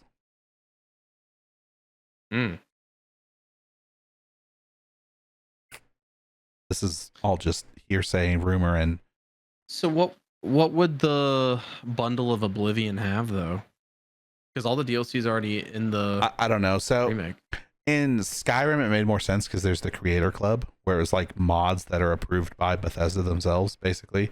That you, when you buy it, you're like supporting whatever creator made that mod. Yeah. Oblivion doesn't have anything like that, so I don't know what they would do to like put the red lipstick on it, you know, to make it a new product. So, yeah. Oh, you know what? Fucking. So I was looking at the special edition release date, and that was 2016. And actually, it's already past 10 years. Yeah, they had an anniversary. 2011. They had an anniversary edition come out that year. So maybe at 19 years we'll get a Skyrim remake. Bro, I hope it wouldn't be that long.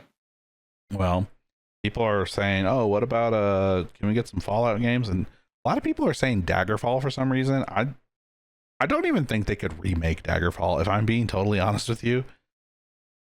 They would have to make it in a different way. Most of that game is supposed to be played like a fucking, I mean, we've talked about this. It's for the most part, that game is like fucking pixel art, trees. Yeah. It looks like Doom. But there's so much in it that there's like so much duplicate, and for the most part, it fucking feels flat. Like the whole game, like the whole map just feels flat as shit. I don't think they would redo that. Also, did you know that Daggerfall is one of the smallest provinces? No, I did not. Like the actual province of Daggerfall, which is funny because it's like the biggest video game map ever.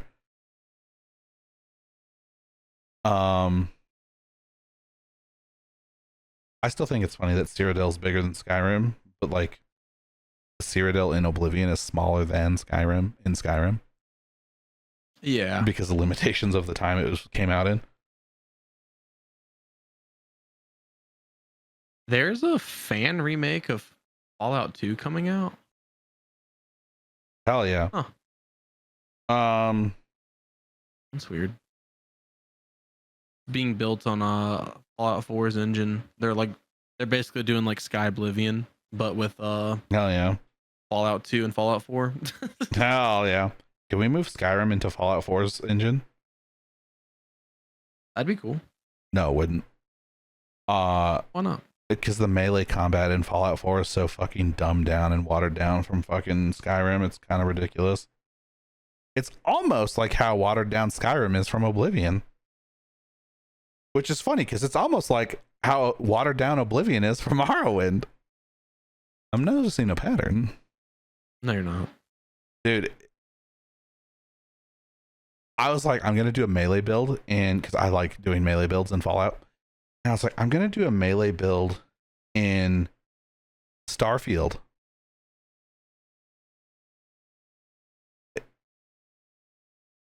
Pain and suffering.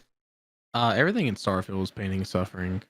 That whole game was pain and suffering, I think. It was. If that's what Elder why I didn't Scrolls beat it. 6 is going to be like,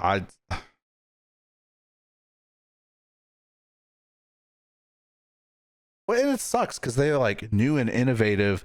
They're like, oh, we're gonna do this new innovation where there's like new game plus. Okay, I didn't even finish the game the first time because it was ass. Oh wait, you didn't beat Starfield? No, I did beat Starfield. Oh, I didn't know that. Dank beat it, and then he beat it a second time because the actual story is not very long. Yeah. No, but I never beat it because I just didn't care because I was doing all the side missions and shit. It was one of those open world games where I was doing all this shit. And I was going to planets and like taking pictures of all the shit and like exploring. And then after I saw like the same exact fucking building for the 100th time, I was like, dog, I don't fucking want to play this game anymore. Yeah, that was my issue with Starfield too. Like, I was playing it and like I was trying to like I was actually trying to do shit and it just became a fucking chore, dude. Starfield is the modern Daggerfall. It's just reused assets fucking everywhere. That's fucking hilarious. Imagine making it work back then with Daggerfall and you're like, oh, let me redo it, but not modern, and it failed.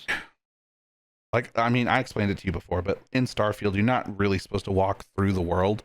You're supposed to fast travel from one place to the other. You can walk through the world if you want to, but really there's nothing to look at, which is kind of like Starfield. You fly to a new planet and you can run around the whole planet if you want to, but there's kind of no reason. Yeah. I don't know. Very, very sad. I hope the next game, I hope the next game is good. Hope Mafia is good too, I guess. It's not gonna be.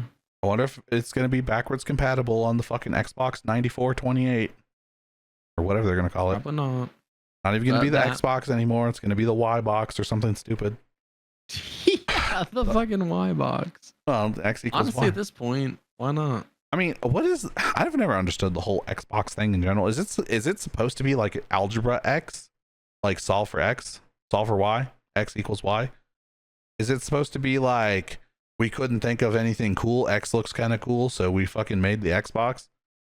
And then like the second Xbox is called the 360, which like kind of makes sense. Like it's the same Xbox, but like it did a full revolution and now it's better, right? And then everyone was saying the next one was going to be the 720, and then surprise, it's the fucking Xbox One. What? Want to know what it actually came from? What? The Xbox name is derived from Microsoft's software DirectX. So Xbox is a contraction of Direct Xbox. Direct Xbox, perfect. Yep. And now we're on we're on the Direct Xbox Series X. What's the next one going to be called? We had Xbox 360, Xbox One, Xbox Series X. Bro, where do you go from there? These kids be naming things like fucking iOS softwares. True. You remember when they used to have names? Now it's like iOS 18 or whatever, but I remember when they used to be called like fucking Candy Cane and Apple, Granny Smith Apple, and fucking stupid shit like that. Android does that. I didn't know Apple did that as well. Apple was doing that before Android, and then Android stopped using version numbers and started using fucking weird ass names too. That's disgusting.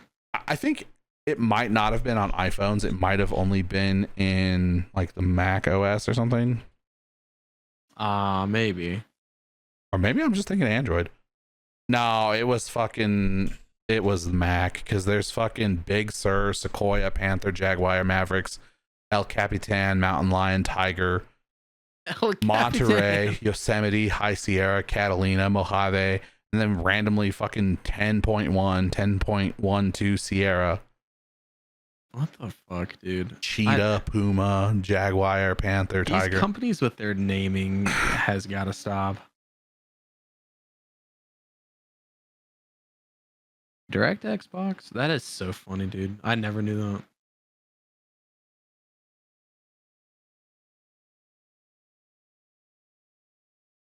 Yeah, so Shout out iOS Direct was Xbox. iPhone OS 1, iPhone OS 2, iPhone OS 3, and then it was just iOS 4 through 18. So they didn't do it on the actual iPhones, but they were doing it on their fucking Mac OS. So it would be like, okay, so this one is Mac OS X, codename Kodiak. So it's like the code name or whatever, but instead of being like, oh, it's Mac OS 10.0 or 10.2, you just say Cheetah, Puma, Jaguar. I guess is the thing behind that. I don't know. But yeah, I guess Samsung does that too, don't they? Or it's not Samsung, Android. Yeah, Android. At least they used to, yeah. Like, what do they do now? Oh yeah, we have I think Petite, what iOS does. Petite 4, Cupcake, Donut, Eclair, Froyo, Gingerbread, Honeycomb, Ice Cream Sandwich, Jelly Bean, Key Lime Pie, Lemon Meringue Pie, Macadamia Nut Cookie,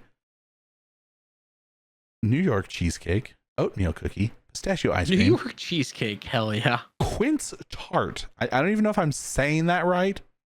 Quince Tart from September 3rd, 2019 to February 2023.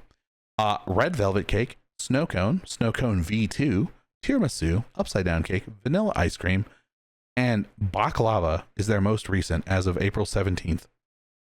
Oh, so they are still doing it. Okay. Yeah, that's 16 beta 4. Baklava. Baklava. Yeah. Baklava.